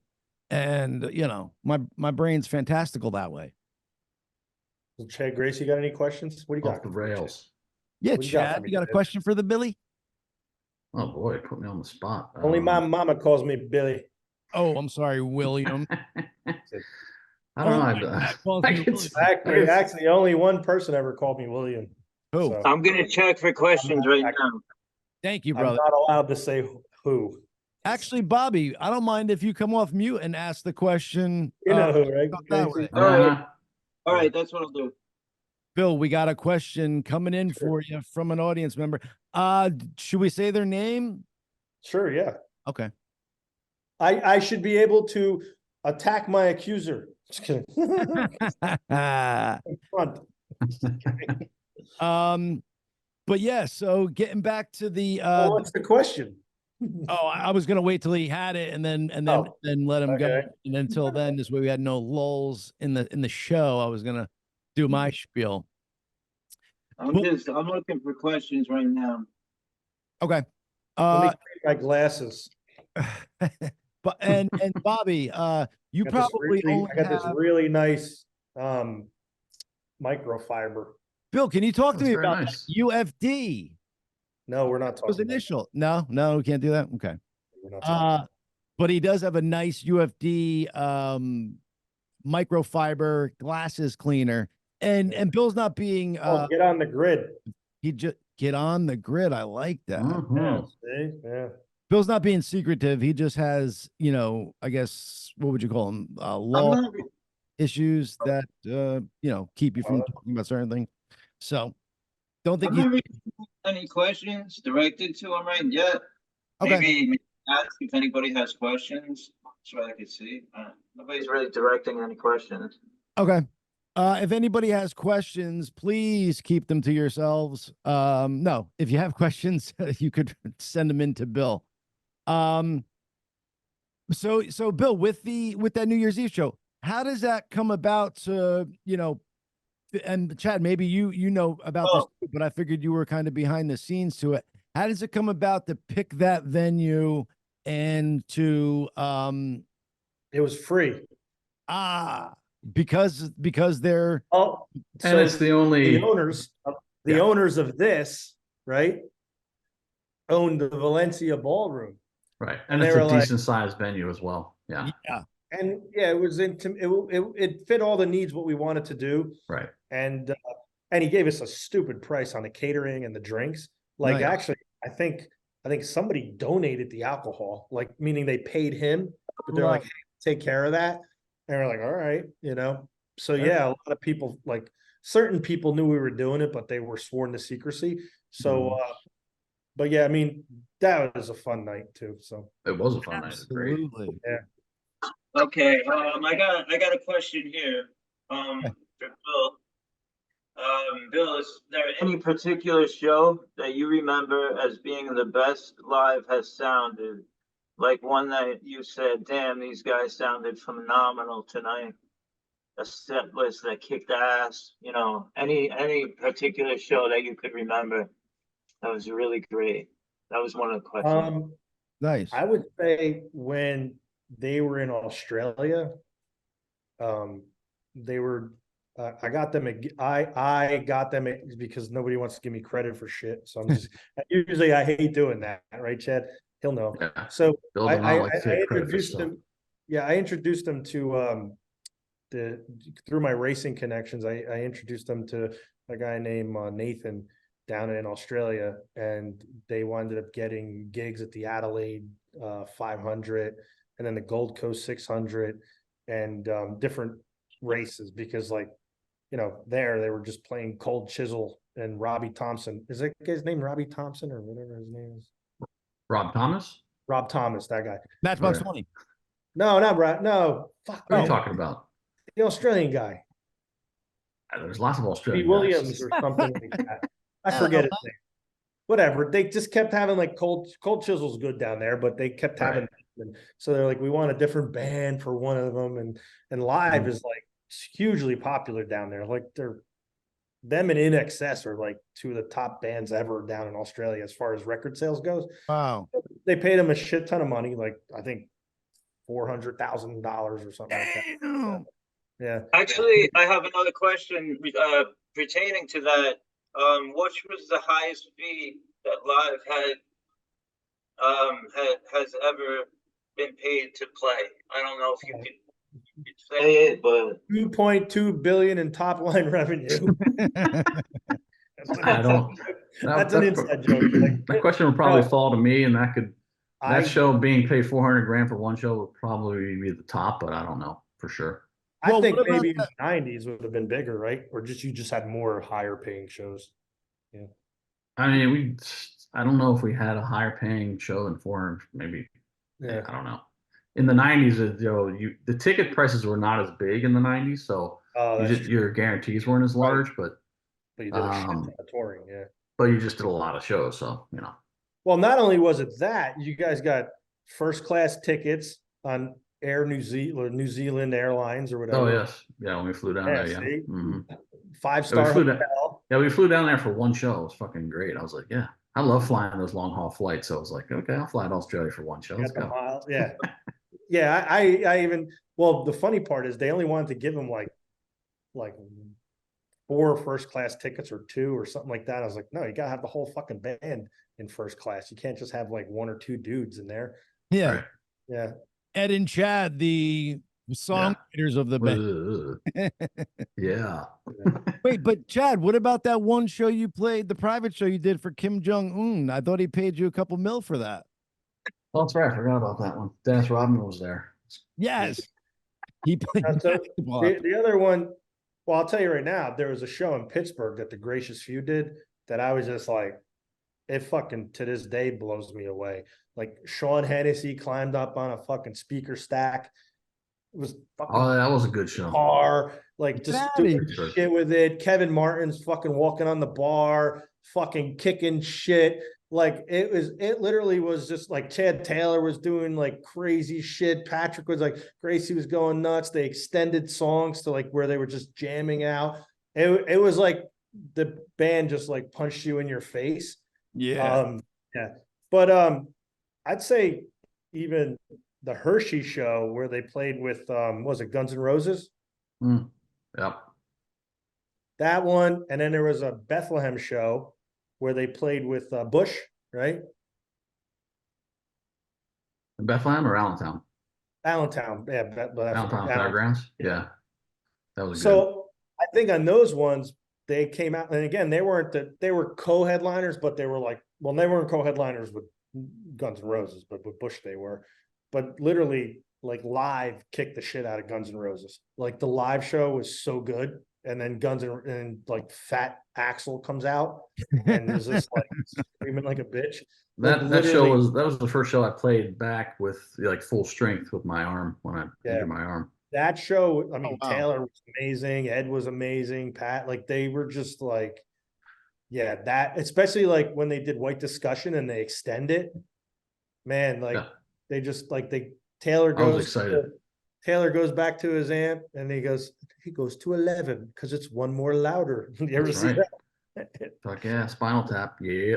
One more louder. It's like, no, it was like a night or two after that show that I told Taylor like we don't have to have Robin anymore. He's like, no, Robin's gonna stay in the band. I was like, fuck. I quit the band that night. 20 though, because it was wow. Wait, that's a major thing you just said there, Chad. So yeah, your arm actually was. I played that. So the Guns N' Roses, where we opened for Guns N' Roses, that was the first I was playing back with my arm fully healed. Only 6 weeks after I injured it, or 6 or 7, 8 weeks, maybe 8 weeks. But anyway, really good shot. And Robin was still there. And that the night after, the second night after that show, Chad and I went to a bar with my ex, and we were just hanging around. And I was like, yeah, dude, we don't need Robin anymore. He's like, no, we're gonna have Robin, and we're gonna have 2 drummers. And I was like, what? That's fucking stupid. And he's like, yeah, you're both gonna be in the middle. I'm like, no, we're not. Right. I was like, I'm fucking done. I quit the band that night.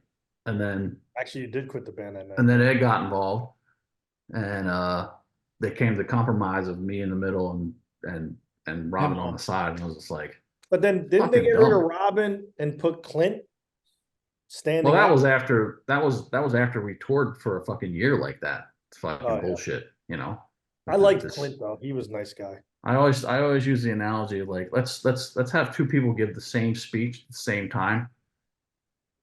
Well, that was my question to you, Chad. And like have people fucking talking over each other. Like this is what it's like to play with a second drummer playing over your shit. It's like it was the dumbest thing ever. That was my question to you because so I mean I saw the concert, but then I also see the Atlantic City show that you did where it was both of you playing together. How the fuck do you guys do that? And it doesn't sound like 2 drums because I didn't hear a missed beat from either one of you. Like, how are you playing so in sync that it doesn't sound like 2 drummers? Is there somebody really low in the mix? Somebody's high? Like, I just don't understand it. I'm not sure how it was mixed. I didn't have Robin in my headphones at all. I just played my shit. And so if he was playing along with me, that's fine. But see, it's funny that you say you didn't hear things because I heard all this shit. You did constantly, like, even though he wasn't in my ears, I could hear him over there playing ambiently. Right. And it was just like, I'd come off stage and just be like, dude, don't fucking play over this fill. Don't do this. Don't do this. Pissing me off. So like somebody wants to know if you were at the man camp with Miller. And it's called Man Day. Oh yeah, I saw that question from Mark Carr. Yes, it's a little thing called Man Day. Yes, been doing Man Day since we graduated from high school in 1989, 1990 somewhere. But anyway, yes. Man Day, I like that. Yeah, we do Man Day somewhere around Christmas every year. Are we allowed to have man day anymore with the way the world's going? It was Yeah. it was they them day. We fucking have man day and we talk about all that horse They shit. them day. Yeah, they them day. Yeah, right, Bill. That's Right, exactly. That's what Yeah, maybe the libtards will have they them day, and They we're them not doing day. that. Yeah. Yo, Chad, you ever watch there's gentlemen, or maybe there's ladies, I've only seen gentlemen online that play drum covers to your songs. Have you ever watched? I've watched some, yeah. Yeah. Check some out. Not to blow smoke up your ass, but I'm watching them. They sound great, but they do not have the Chad Gracey, like body movements and stuff. Like, you look cool while you're playing, and then these guys, they're like really concentrating on what they're doing, because White Discussion is the one I watched. Well, Oh, Chad's okay. going to be doing more drumming. I think when you come back next time in like January, because Yeah, I need to bust out Steven- another 2 or 3 and do some Steven will more. be here again. So if anyone got any requests for Chad and what they want to see him play drums to, you know what you should do? You got to do a Gracious Few song. Do one of those. Yes. I want to do Appetite. I definitely want to do that one. Yeah. Um, Yeah. I want Do to It's bust No out the Good. BD Gray shit. Got to do It's No Good. Yo, fucking- can we I'm telling you right now, the cover that the Gracious Few did of It's No Good, it's Yeah. fucking insane. It's fucking insane. It's better than Chevelle. Chevelle did it, but the Gracious Few's, like, just from everything, like the bass that Patrick lays down. I got videos of that when they were practicing it for the first time at the old spot. I'll Oh, send you those, and you can put them on your Yeah, that was a good cover. That was Kevin's idea to do that cover. Kevin's We idea. fucking Kevin's, yeah. rocked it out. Yeah, it was cool. who was that covered of? Like, It's No Good. But Depeche Mode. Oh, oh shit. yeah, I that's too love much these. of that weed and drugs, man. Listen, I like Depeche Mode. I don't know the names of all their songs. I'm sorry. Dude, that's I wouldn't know that like one of either. the best flamboyant like frontmen ever, man. He would wear the fur and Yeah. shit. I didn't say he Oh, was. Dave Gahan's I awesome. Huh? just don't know. Yeah, no, I didn't say he's great. I just didn't. I didn't know the name of the song. All right, Gracie, you got to do a drumming video of "Feel the Quiet River Rage." So Oh, Oh. boy. that's a request. I was just listening to that the other day. It's funny. I was just listening when I flew to PA for Christmas with my kids. I was listening to The Distance to Here. Yes, And it actually, I was listened to Walter Bar. 5, and I listened to part of 5, and even listened to Birds of Prey, songs I hadn't listened to for a long time. Yeah, keep that revenue. Gracie listens to it, so he gets more publishing or streaming. He gets that. You listen to They're that on shit. my iPhone. They got like a clicking thing. So this guy Aaron said, yeah, it was at the Altar Bar. He was at the Gracious Few show. Yes, Alton Bar in Pittsburgh. Yeah, Yep. fucking insane. And then afterwards, they were going somewhere else, and they were like, "You want to get on the bus with us?" I'm like, "Yeah, I don't want to get on the bus." So we went to Permonti Brothers. Yes, we did.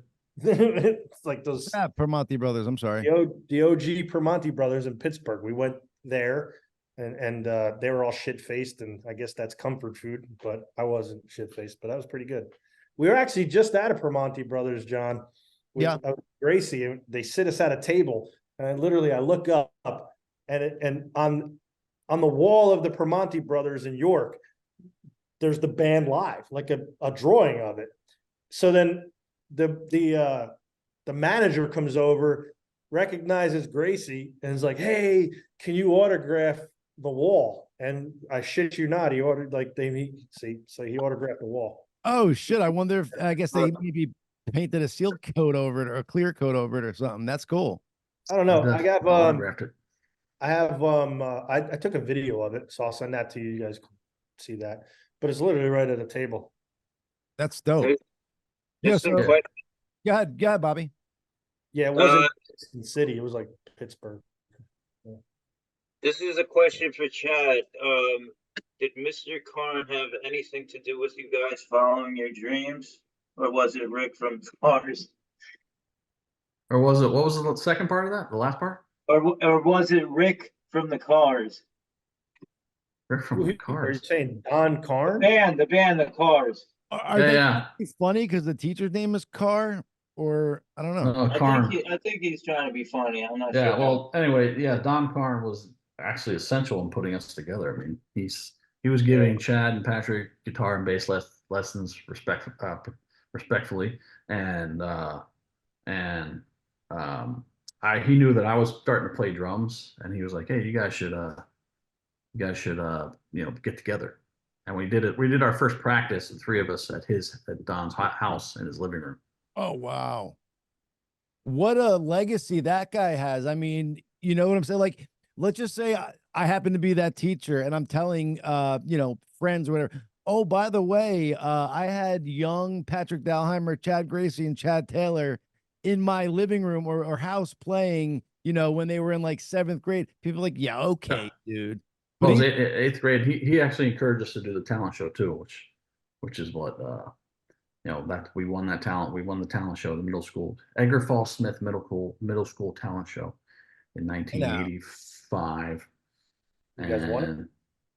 We won. Yeah, we won. Hell yeah. We won because the inner city schools in York were pretty diverse, so we played a medley of You Choose Like a Song and Jam on It. And Chad Taylor, before I think Tom Morello did it, was scratching on his guitar on his strings. So we won the talent show. Jump on it, Bill. Chad, is that time to jump on it? No, Jam on It.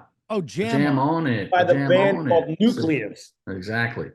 All right, Billy Boy. No, Bill. I'm sorry, Bill. Knowing I forgot. Listen, man, when you're from Newark, New Jersey, and Irvington, New Jersey, you better know Nucleus. Fuck yeah, Nucleus. Yes, so that was exactly. So that was our medley. I knew Nucleus, but I didn't know live. Because we were big U2 fans, and we listened to alternative music, but we knew we had to satisfy part of the audience with throwing a little rap in there. Hell yeah, rap. So that was the song I was thinking of, but for some reason I thought it was time to jump on it. It's Jam on It. Yes. Jam on it, yeah. Well, you could jump on it. You could totally jump on it. Yo, isn't that so anyway, yeah. So Don was integral in the early formation of the band, absolutely, and then he fostered us through, and he's still teaching in this York City School District, which is just amazing. Shout out. Thank you, sir. Seriously, thank you, dude, for getting these gentlemen together and providing the world with fucking all this great music. It's integral to my life. I'll put it to you that way. You guys were a huge part of my life. So we do thank you. Let me ask you this, Bill, because you just said something that was kind of, you knew Nucleus, but you didn't know live. Now, up until when? Literally so we had a mutual attorney friend that we knew. Like I knew the attorney, they knew the attorney, but we didn't know each other at that time. And we were looking to do like a video project, right? Right. Almost like a reality television show, okay? For a racing team, very famous, that type of thing, right? And I was like, I said the guy's name. I said, I don't know anything about this shit. And he's like, oh, why don't you call Chad Taylor? I'm like, who the fuck's that? And then he goes, from Live. I'm like, what the fuck is Live? And then he goes, he had an iPod at the time, right? Right. He plays Lightning Crashes. I'm like, oh, I know that fucking song. And he's like, yeah. So then I'm like, yeah, with the bald guy, whatever. Some bald. So, and then got on a phone call first with Chad Taylor. So like I said, I met Chad Taylor first. And, when I talked to Chad, I'm like, wow, it's like comes across very likable. Like he's a very likable guy. And I was like, yeah, this fucking guy's awesome. And we met, and then we just hit it off. And then the second person I met was Gracey, and then hit it off with Gracey. Because I mean, if you're in this world and you don't like Chad Gracey, something's absolutely fucking wrong with you. And who cares about his political beliefs? Like you have to put you have to, in this world, respect the other person's opinion. Okay. And if you can't, then you got to look at yourself. There's something wrong with you. Right. You have positive discontent, meaning, okay, I appreciate and respect that. That's your side. And that's what makes democracy well. Right. Just like in my situation, there's a judicial process. Okay. Yeah. And I'm fine with that. because I know what I have, and they don't even have what they think they have. Which is the funny part. It's like, Yeah. Yeah. It's like, so in that situation, like, again, if you don't like Chad Gracey, something's wrong with you. He's one of the nicest guys there is. Okay. And, like, I get it. If you don't like me, that's fine. You have your opinion, because I can be a dick to some people, admittedly. But Right. typically it's, what did you do that made me, I'm reactionary. I'm always reactionary. Right. You Yeah. said something to me one time that was, I forget how you worded it, and it was profound, but I was like, yeah, that's totally Bill. You said, like, I don't start the fight, but once it starts, I'm going to finish it. And I'm going to make sure I win. And you were referring to basically like the CT Anything. situation. Well, yeah. But I think we were in like talks about that. And I was like, yeah, that pretty much hits the nail. Well, my thing is, if someone comes for me, they better come hard, and they better put me down You right better away, come hard. I like that. because I'm gonna fight back and I'm gonna win. Like, it's, not to sound like Charlie Sheen winning, but like, I'm not on drugs. Hashtag winning. But my point is, like, you like I said, the only way to beat me in this is you better kill me, because I'm not taking deals. I'm fighting, and I'll tell you right now, they better hope Trump don't win. They better, or a Republican. Fuck. I'm coming for everyone. Like, people are going to lose their jobs. Okay.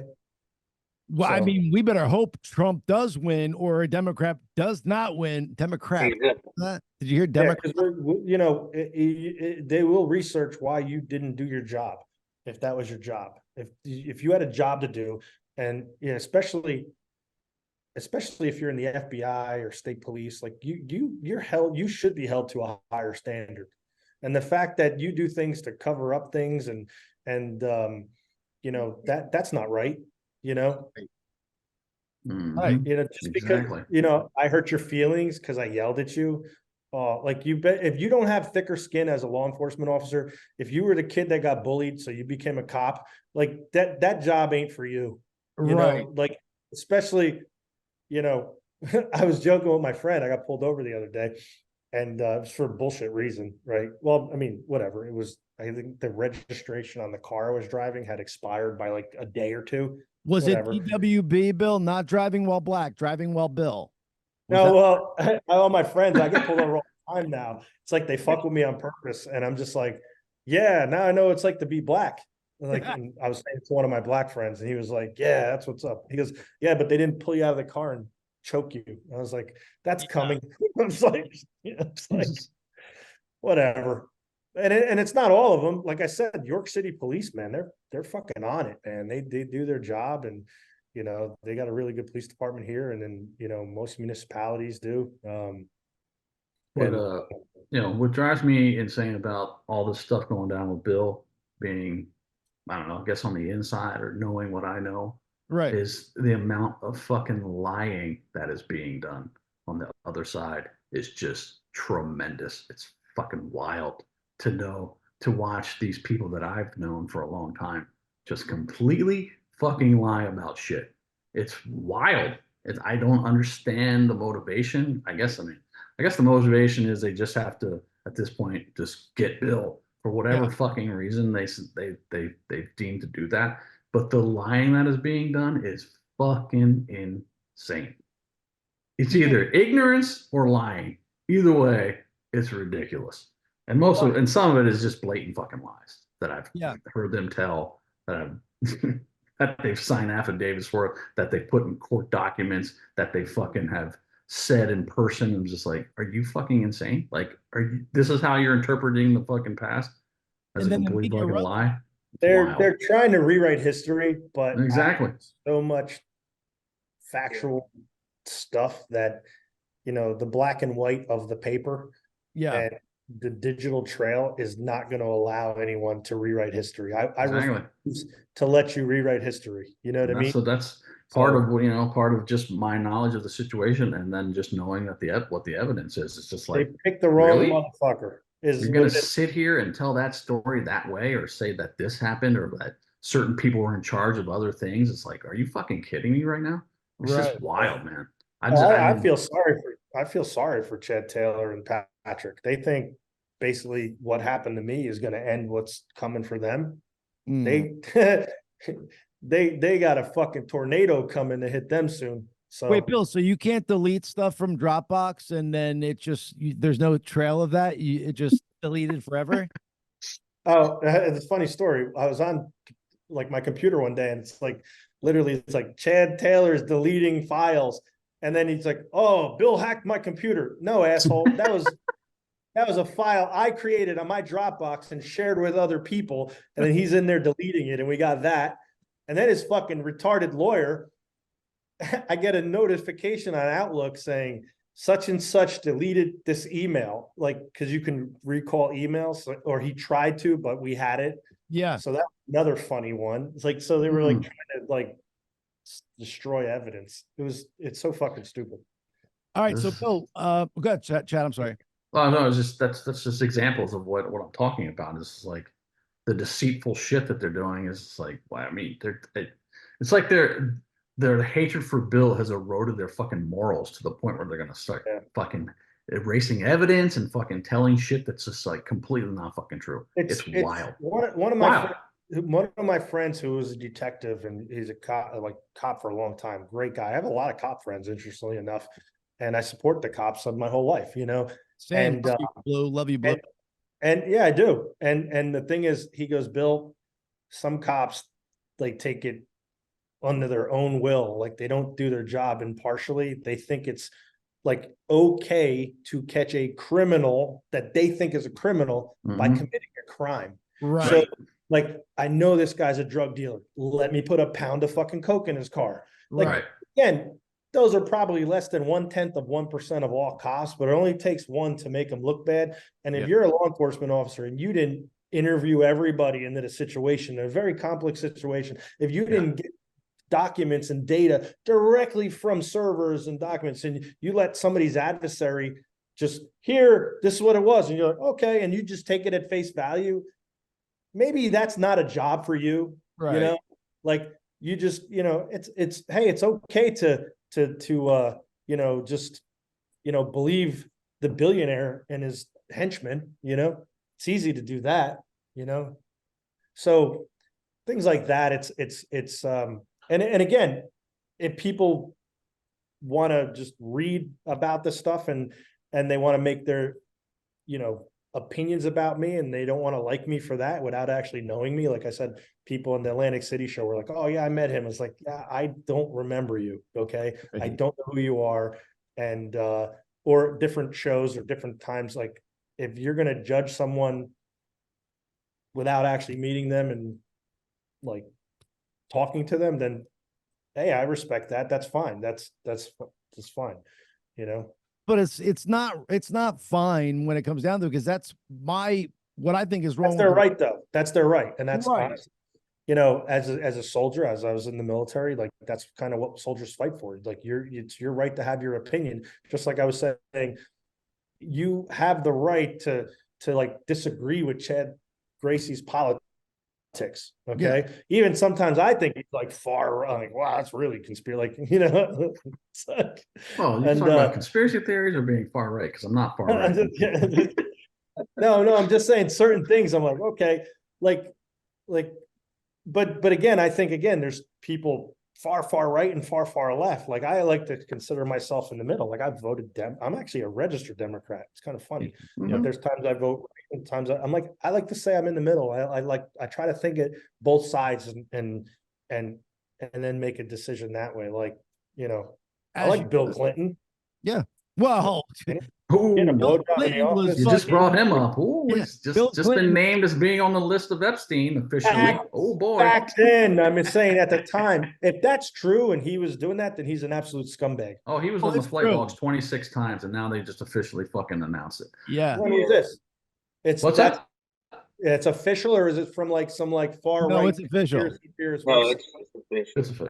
It's official. So it's Bill, like not only CNN and Fox and Bill, CNN's not going to say that. Bill, check this out. Not only it's on Fox though.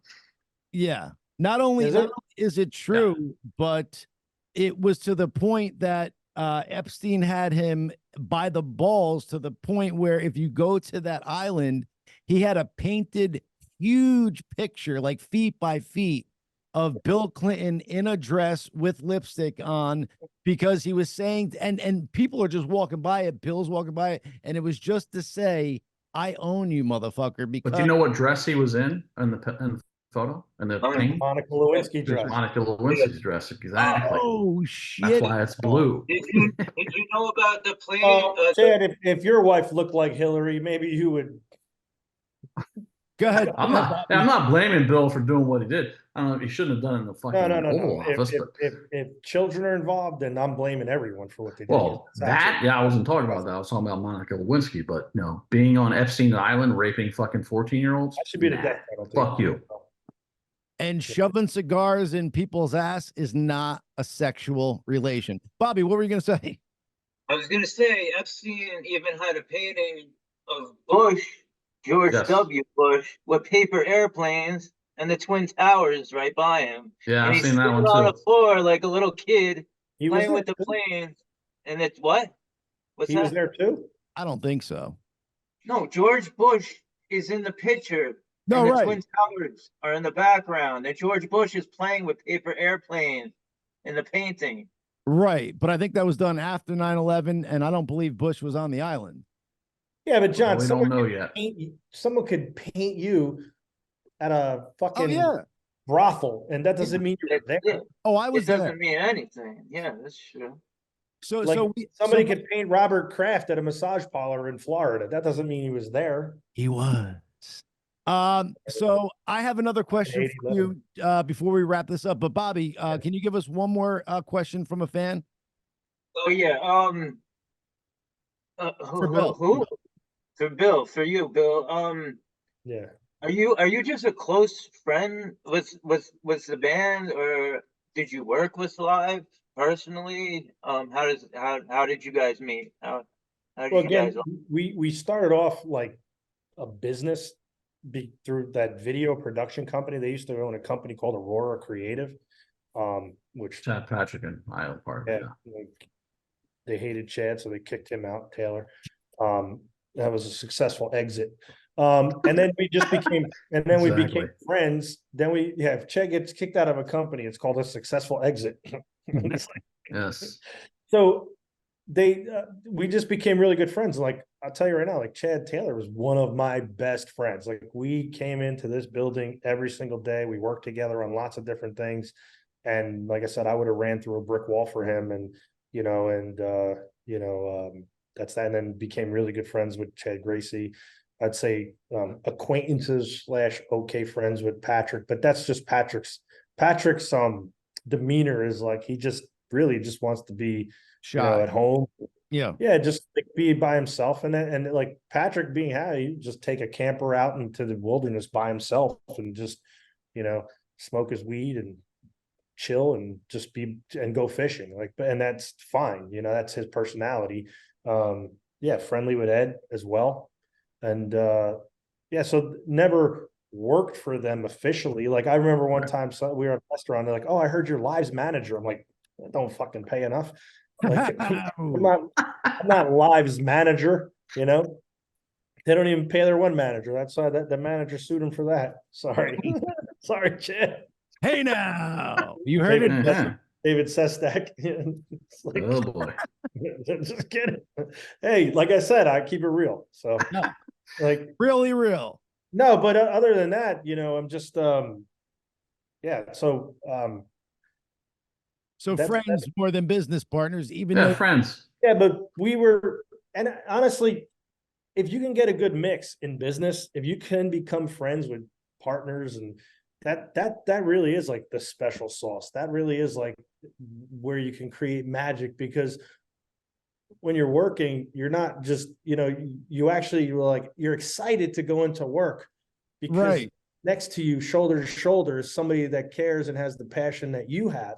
And you're not like, oh, fuck. Like, man, when me and Taylor were in it, and Gracey, and, from 2012 up until even like 2019, 2020, even though there were challenges and we were always like putting out fires and doing different things, you were excited to go in and face the day with them because you had your brothers in arms or sisters in arms, and you were ready to take on that challenge that day. So it's we would joke around, me and Taylor, like, yeah, we're pretty good at putting out fires, and then like one of us would say that and the other one right on the back of it would say, it's like, yeah, but hopefully we don't have to put out any more fires. Like, we're good at putting out fires, but we don't want to put out fires. We don't want to have the fire to put out. Right. So yeah, I just think it's important. And if you find something that you love to do and you do it well, and you have somebody that you love next to you and with you doing that, together, Yeah. then you don't work a day in your life, and it's not about like how much money you're making. It's just the fact that, you look back at that time and say, that process and that struggle and that time frame was actually fun. Like me and Gracey sometimes will reminisce, like, remember when this happened, and we fucking die laughing, like to the point we cry, like some of the funniest shit, and could be the Everclear tour, or just like meetings for the fiber company in New York City, when we would go and take meetings, and Taylor acting retarded in front of bankers, like It's slow flipping. adultish, by the way. No, but it's funny as shit. Like the just like you look back on it, and was it douchey? Yeah, but it's fucking hilarious. Like he would flip a Rolling Stone magazine at people and like then walk out on them, like totally rock star people. And we're like, all right, this is what we're fucking doing. It's like we didn't know who was going to be good cop or bad cop in a meeting until the meeting happened. And it's like, all right, well, he didn't have his coffee today, so I guess I'm good cop, so he's going to be bad cop. And then very rare would Gracey be bad cop, but it would happen. It would be like if Gracey yelled at you, you were like, oh shit, like somebody, like you really hit a nerve. Right. Yeah. Yeah.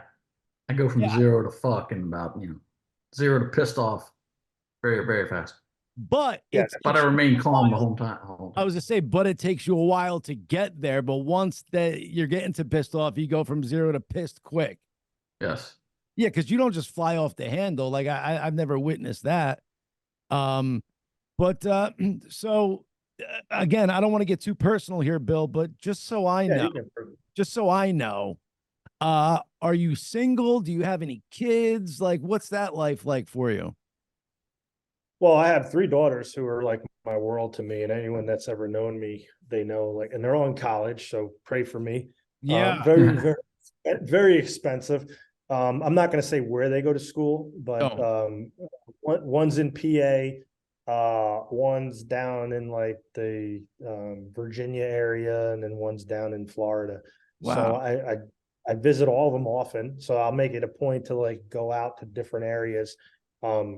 I think all of them are at least 4 or 5 hours, whether it be driving or a flight. So it's, pretty far to get to them. And I'll like during their semesters, I'll make it a point to go and, visit them, and dad takes them to a nice dinner.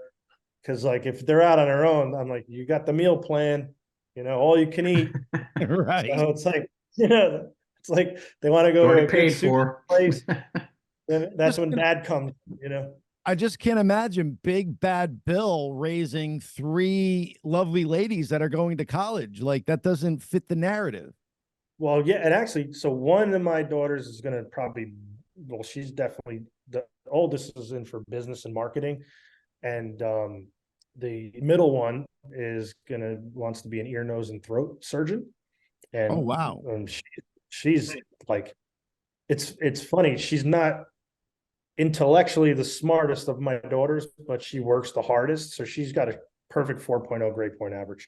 Like she will work your ass off. Now, interestingly enough, like me, my youngest is like, if you look at her grades, you'll be like, wow, all right, like bad, but she's probably the smartest, like book smart intellectually. And man, can she debate you? And Chad knows it. Like my youngest daughter will she can put on a show debating you and make some valid points. So interestingly enough, through all my situation, she wanted to initially be like an actress, and she was really good at it, but then she's like, Dad, if you couldn't afford to hire great attorneys, you would have got screwed over. So now she wants to be an attorney, and she's in a pre-law program at a very good college that Wow. specializes in making lawyers, and that's what she wants to do. So I have a lot of great attorneys. Cooley LLP is one, but Keto and Lentz, Gavin Lentz, and Coolio. Coolio. Yeah, Coolio's another one. I knew Coolio, but not. So, yeah, and so Cooley LLP, they're in New York City, but my main one now is in Philadelphia. It's Boqueto and Lentz, and they're on Locust Street. And oh wait, I was told all your lawyers hate you, Bill. No, Gavin Lentz is my attorney in Philly. Oh, back the girl Heidi, when I was in that meeting, when I told off the FBI, my one Heidi Aiken kicked me under the table. Like, she fucked me up. She was like, "Wham, what the fuck was that for?" She's like, "Shut the fuck up. You're pissing them off." Anyway, so yeah, I got 3 wonderful, beautiful daughters, have a great relationship with them. And at the end of the day, they have to read that stuff, and they read it. And my youngest daughter came in one day to my office at my house and was like, "Dad, I had a laugh when I read that. Clearly none of these people know you." And and she was actually talking about one of the personal situations, the previous situation. And she's like, I remember she was saying, like, "Yeah, our mom is like, could be crazy." And like, she's not. She's mainly like, to them, like, she like yells and screams, and like, that's how mom gets the point across. Like, clean your fucking room. Like me, I don't even rate. Like, if I go, "Come on now," that's yelling to them. Like, Dad yelled at me. I was like, I said, "Come on now." So I don't raise and I believe in, like, if 2 adults are talking and you have to raise your voice to get your point across, then I don't want part of that conversation. Like, I'll leave you. Like, I've been in places where, people are yelling at me. I'll leave their ass in Miami. I've left their ass in Australia. Like, I get on the next plane, I'm out. Yeah. That caused problems though. Later. So, I'm single, Ready to mingle. but it's interestingly enough, I kind of question, like, if somebody, I get hit up in my DMs all the time, Hey. and I'm just like, why? That's Like, true. after all the things you read, like, I'm thinking, like, okay, they're either psychologically, it's like, you see those people that go to jail for 20 years and then they come out and they're married. It's like, you found a pen pal, you get married. I think that's just the craziest thing ever. They like bad boys. It's like, It's funny. I never get hit up in my DMs. no. Bill gets hit up in his DMs all the time. I never get hit up in my DMs. God damn. I have people, like, I had a girl last night who was like, "Hey, I'd like to take you to dinner." I'm just like, I don't know you. Leave me alone. Block. And I block them. If I showed you my block list, it's the funniest thing. Like, nah, I'm certainly never going to meet someone at a restaurant, or like at a waitress at a restaurant. That doesn't ever end well, so. What? That's the best way to meet a lady. It's not. Trust me. No, it's not. But ladies, hit Chad up in his DM. Chad, you might have it to where people that you don't follow or whatever can't message you, because that's I go in there and check. I check the ones that Well, Chad never likes get any good ones. Disney princesses. right. Oh God, that's not Ladies, if you're a 9 or a 10, hit Chad up. If you're You like Disney, dress up like cosplay. No Disney. No Oh, Disney. he's a Furby. He loves Furbies. No, but I have a few people that I'll go to dinner with and different things, or take to Hawaii or Miami or things like that. Friends with Benny's. Yeah, of course. Yeah. Yeah. Let me ask you this: are you looking to ever get into a relationship? No.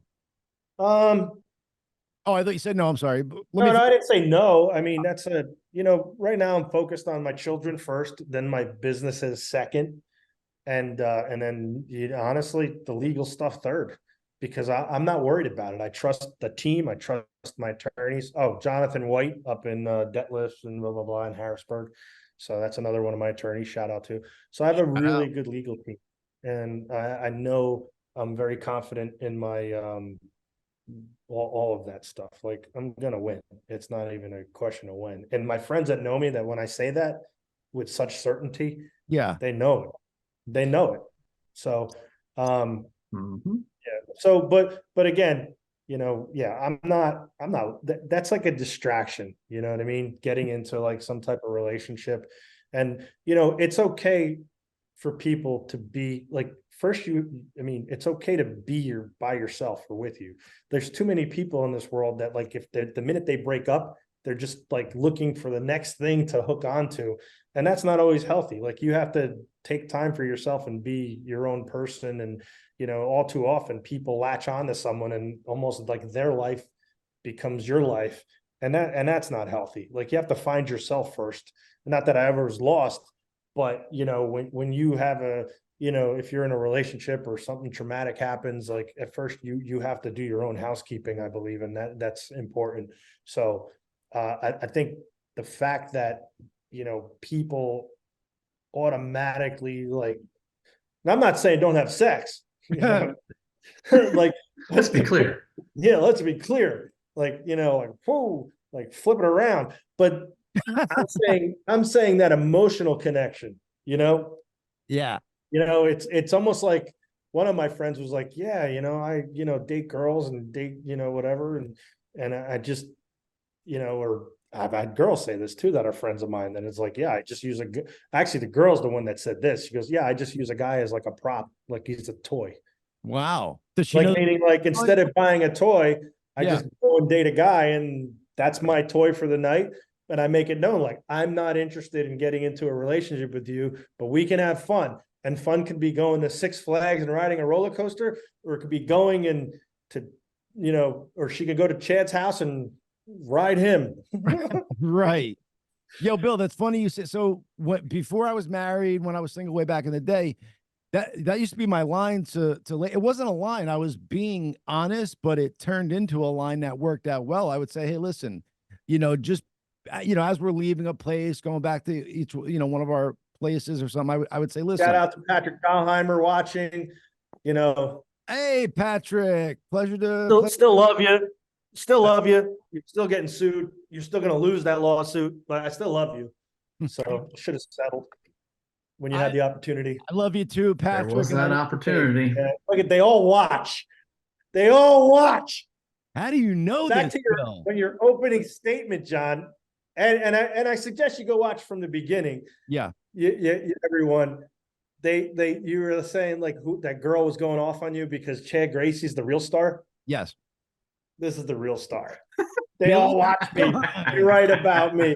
They're so, everyone wants a piece of Bill Hynes. Bill doesn't get a lot more press than me. Oh, by the way, this is the facetious joking Bill Hynes. Okay. I don't really believe that. See, when I do that, people think like, oh, look, he's being like, no, I'm joking. I'm being so fucking far facetious. Right. But I think it's fucking hilarious how like, you know, like seriously, York Dispatch and York Daily, like, isn't there better things? There's a cottage industry around you now. Yeah. It's fucking hilarious. Like, dude, Bill Hynes should not have ever been in Rolling Stone. Fucking major rock star. Like, that's so fucking retarded. Now I can throw fucking copies of it to people. Yes. You know? Signed. Like, it's like, hey, what do you and Michael B. Jordan have in common? Rolling Stone together. We both won Academy Awards. Oh wait, neither. Both had 3 ways with mad bitches. So anyway, mad bitches. But let me tell you, I do condone those. They're fun. Mad bitches. Oh, 3 ways. Oh yes. Yeah. Now is it 2 girls, 1 guy? How you doing it? Oh, there's no guys involved. Yeah, just you. Me. Yeah, or even me. There's no 3 girls. I'm just kidding. Yo, here's a funny tidbit. The 4 ways are too much going on. We've all 69, right? We've all done that. What? We've all 69, and it's always guy on the bottom, girl on top. I'm talking to my one boy. That's not true. Dude, what? You're this crazy? So I'm talking to my one boy. He's like, yeah, we 69. I was on top. I'm like, what? I'm like, what are you banging her face into the fucking mat? You're girls like that. You're in that weird way. No, that's called face fucking. Shout out to Father Paul. He's now a priest, by the way. Anywho. Father Paul was face fucking. Father Paul got the shit in before he went into the. Hopefully, it wasn't a no, it was before. It was before. That's what I said. Before he went into the priesthood, he got the shit in. Yeah. No, got it. Yeah. Bill was asking. He's like, I got to repent for that one. That's right. Face Hail fucker. Marys and shit like A that. face fucker. Father face fucker. I mean, if you're gonna do it like if you're gonna have sex, have fun with it. You know what I Oh, mean? for sure. Now, Exactly. interestingly enough, the one day in like the York Dispatch and the Daily Record, it was funny, somebody got like caught doing a golden shower on someone. And I was like, finally, something better to write about than How do you get caught? Was it outside? well, watch this. This is the fucked up part. So the lady, they had this guy paid this girl to come over just to piss on him, right? That's all. Wow. But the guy was like, no, now he wants to fuck. So the girl's like, no, I just take money to do this, and that's it. I'm not a prostitute, right? Golden showers. That's it. That's what I do. I pee on people and I bounce, right? So the guy shoots at her, literally hits her car with fucking bullets. What the fuck? He flees. She gets arrested. For what?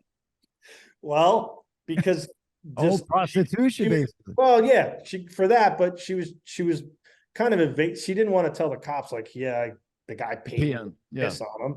So basically, the cops are not. Is that illegal? They're putting two into. I don't know if it should be illegal. That should be totally illegal. I mean, that's It's fucking not illegal. You should be able to pay somebody for sex if they want to, but that's another topic. But honestly, that could have been the COVID vaccine. Just like that would have been better than taking a jab. Like, you know, they're just pissing on you. I'm not vaccinated either, so I got good sperm. My This boys, episode is taken down. my boys can swim. we're clear. Yeah. We know that you got No 3. spike Yeah. proteins. Oh, I could have had more. Oh, actually, I had more. So, Hey, now don't let it out, please. Now you're really far left. no, I had 3. I'm just Ah. kidding. I said I could have had more. Coulda, woulda, shoulda. No, could have, would have. Coulda, woulda. Yeah. Do you plan on having any more kids or 3 and done? My daughters, as much as they love me, if I had another child, they probably would murder me. Yeah. All right. They're greedy. You know what I mean? They don't want to share dad.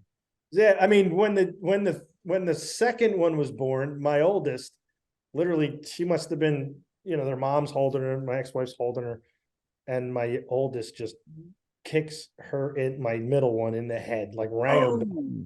And I'm like, oh my God, she's broken.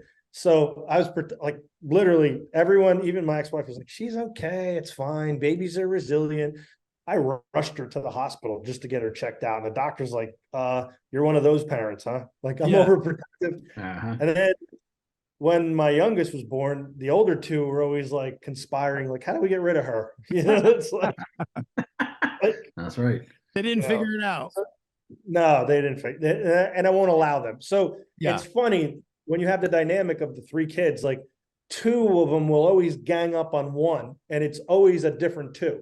So it could be the oldest and the youngest ganging up on the middle one. It could be the That's what my 2 kids do. middle ganging up on. It's like whatever, but in none of it's ever malicious or violent. Right. It's just like, hey, whatever, Yeah, it's a fun So- family thing. It's like The 2 good thing brothers is, though, fighting here.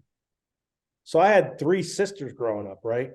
Oh, And wow. we grew up in a very poor family, and I had 2 brothers, and it's funny because 1 bathroom. So I'm like, I don't know what I'm ever going to do in life, but if I ever have kids, they each have to have their own bathroom, because that alone eliminates the majority of the fighting. Are you peeing through their legs as somebody's taking a shit? Because I Oh. can totally see that having to Oh, happen with one shit. bathroom while you pee. I remember when I was my brother's, it was his girlfriend's hot friend. Yeah. Babysitting me one time. And I'm taking a piss in my house in Baker Street in Hillside, New Jersey. And I'm pissing, and a mouse ran over my foot, and I screamed like a little bitch. Of course. She runs in thinking something happens. I'm in midstream, and I literally flung around and I pissed Oh. on her. So Oh. So you've pissed I on somebody. have- That's awesome. I'm like- shower boy. I'm like 8 years old, and I'm like, I gave her a golden shower. So That's amazing. That's amazing. That's what and great. then she told everyone, like, it went everywhere. It was like, it was like, oh man. It's The fucking- original golden shower was yeah. Bill Oh, Hynes. it was. I'm like, all right, that sucks. So I'm against having mice in your house too. So Same. Yeah. All right, so we're gonna wrap this up, gentlemen. But I do, Who gets that? Chad, no problem. but Good I do talking want to you. Hi, I do Patrick. wanna- Hi, Chad. I do want to finish the one thought. So single way back in the Yeah. day, I would say to the Know where girl, I'm at. Drive here right now, bitch. Sorry. "Oh, called out Yeah. on the gracious too." But so I would say to the girls were leaving, going to my place there. I would say, listen, and that was true. I'm not looking for a relationship right now, so I don't know where this is going to lead, but I just want to put that out there before we do anything. I'm not shying away from one, but I'm certainly not looking for one. Every time I said that, went home and did the deed. They were like, all right, yeah, okay, sure, we'll see. And then, a couple days later, they call, I wouldn't answer. I told you what was going on. But so while it wasn't a line, it turned out to be one. And if you guys want to use it out there, please do. Bill, you want to let the audience know anything where they can find you on social media, not to fight in life? Everyone knows where to find me. Yes. I agree. Please check out Bill's podcast called the ThrillCast. ThrillCast. He's we're gonna be. Yeah, we'll have more episodes coming out probably in February. We'll be recording in January. I think when Gracey comes back, but that's his his separate YouTube channel. He'll be doing. I guess you got to do the Gracious Few song, the one song that the other guy said for live. So you got to do like 3 or 4 when you come back. Yeah. So. And he's then like, you tell me what to do. I'm Chad Gracey's manager now. Yeah. That's right. One of the songs we're gonna I will pimp him out. If anyone wants to pay for his sexual stuff or drumming videos. What's your percentage on that, Bill? What percentage do you get on that? I don't know. How much do you guys don't pay Sestak? 10%? Yeah. I don't know what you said, but yeah. I said it was a joke. I was like, how much do you don't pay your managers? 10%? No, I know. I got so he cannot pay me 10%. There you go. He said you're funny. It's a joke. Yeah, he's calling me right after. Leave the comedy to me. I'm professional. Bill, thank you for coming on. When you do come on again, dude, let's have the videos from the performance when they drank. Awesome. I mean, those also you use them whenever you want. Yeah. I'd like to debut with you jerk off. You get credit. This way you get credit and all that. Good stuff. I don't need credit. Yeah. That's true. That's true. Bill does not look for credit, which is a sign. I'm just joking. Yeah. Yeah. Well, I want to thank everybody for listening. Bill, do you want to say goodbye to everybody? Do you want to let them know, to keep on hating you because it's all good in the hood? Everyone's entitled to whatever, and I won't say goodbye. I'll say until we meet again, and we will. Boom. Bye for now. All right, ladies and gentlemen, thank you so much. That was the one and only Bill Hynes. Mr. Gracey, anything you want to the audience? Thanks again for listening, and keep on watching. Yes. Thank you guys so much. This was our longest show ever, Chad. It was, yeah. We could have just kept flying with that, but 2.5 hours here. Nice. Yeah, man. And guys, thank you so much for checking us out. They're checking us out everywhere now, Chad. It used to just be Facebook. Now they're on Rumble. They're on we'll check out Twitch after this because today was the first time we did Twitch. On Twitch, there you go. Twitter, yes. Yep. Instagram, we're no longer on it. Here's what I will say. Whenever we do one in person, Chad, we'll do an Instagram one with the separate feed just so people could see what I'm talking about. And maybe in January, because I think I'm coming back maybe 3rd week or 4th week of January, and I'll drive out there. And you go. Do it from the studio, and then yes, we can check out Jersey ladies. I was gonna say I'll take you out for the time in Jersey, man, and we'll live it up. So get ready for end of January, folks. If you want to hang with Chad and myself, we'll be at a local Jersey bar. And get ready for the future, audience, because there is cool stuff on the horizon. We want to thank you for being part of this from the get. And 2024 is our year, people. Peace. Later. Later. Let me stop this. And I'm stopped there. Do you see any streaming anywhere? No, I just said recording at the top, so we're good. Okay. Perfect. And Good. let me do this. Stop the recording.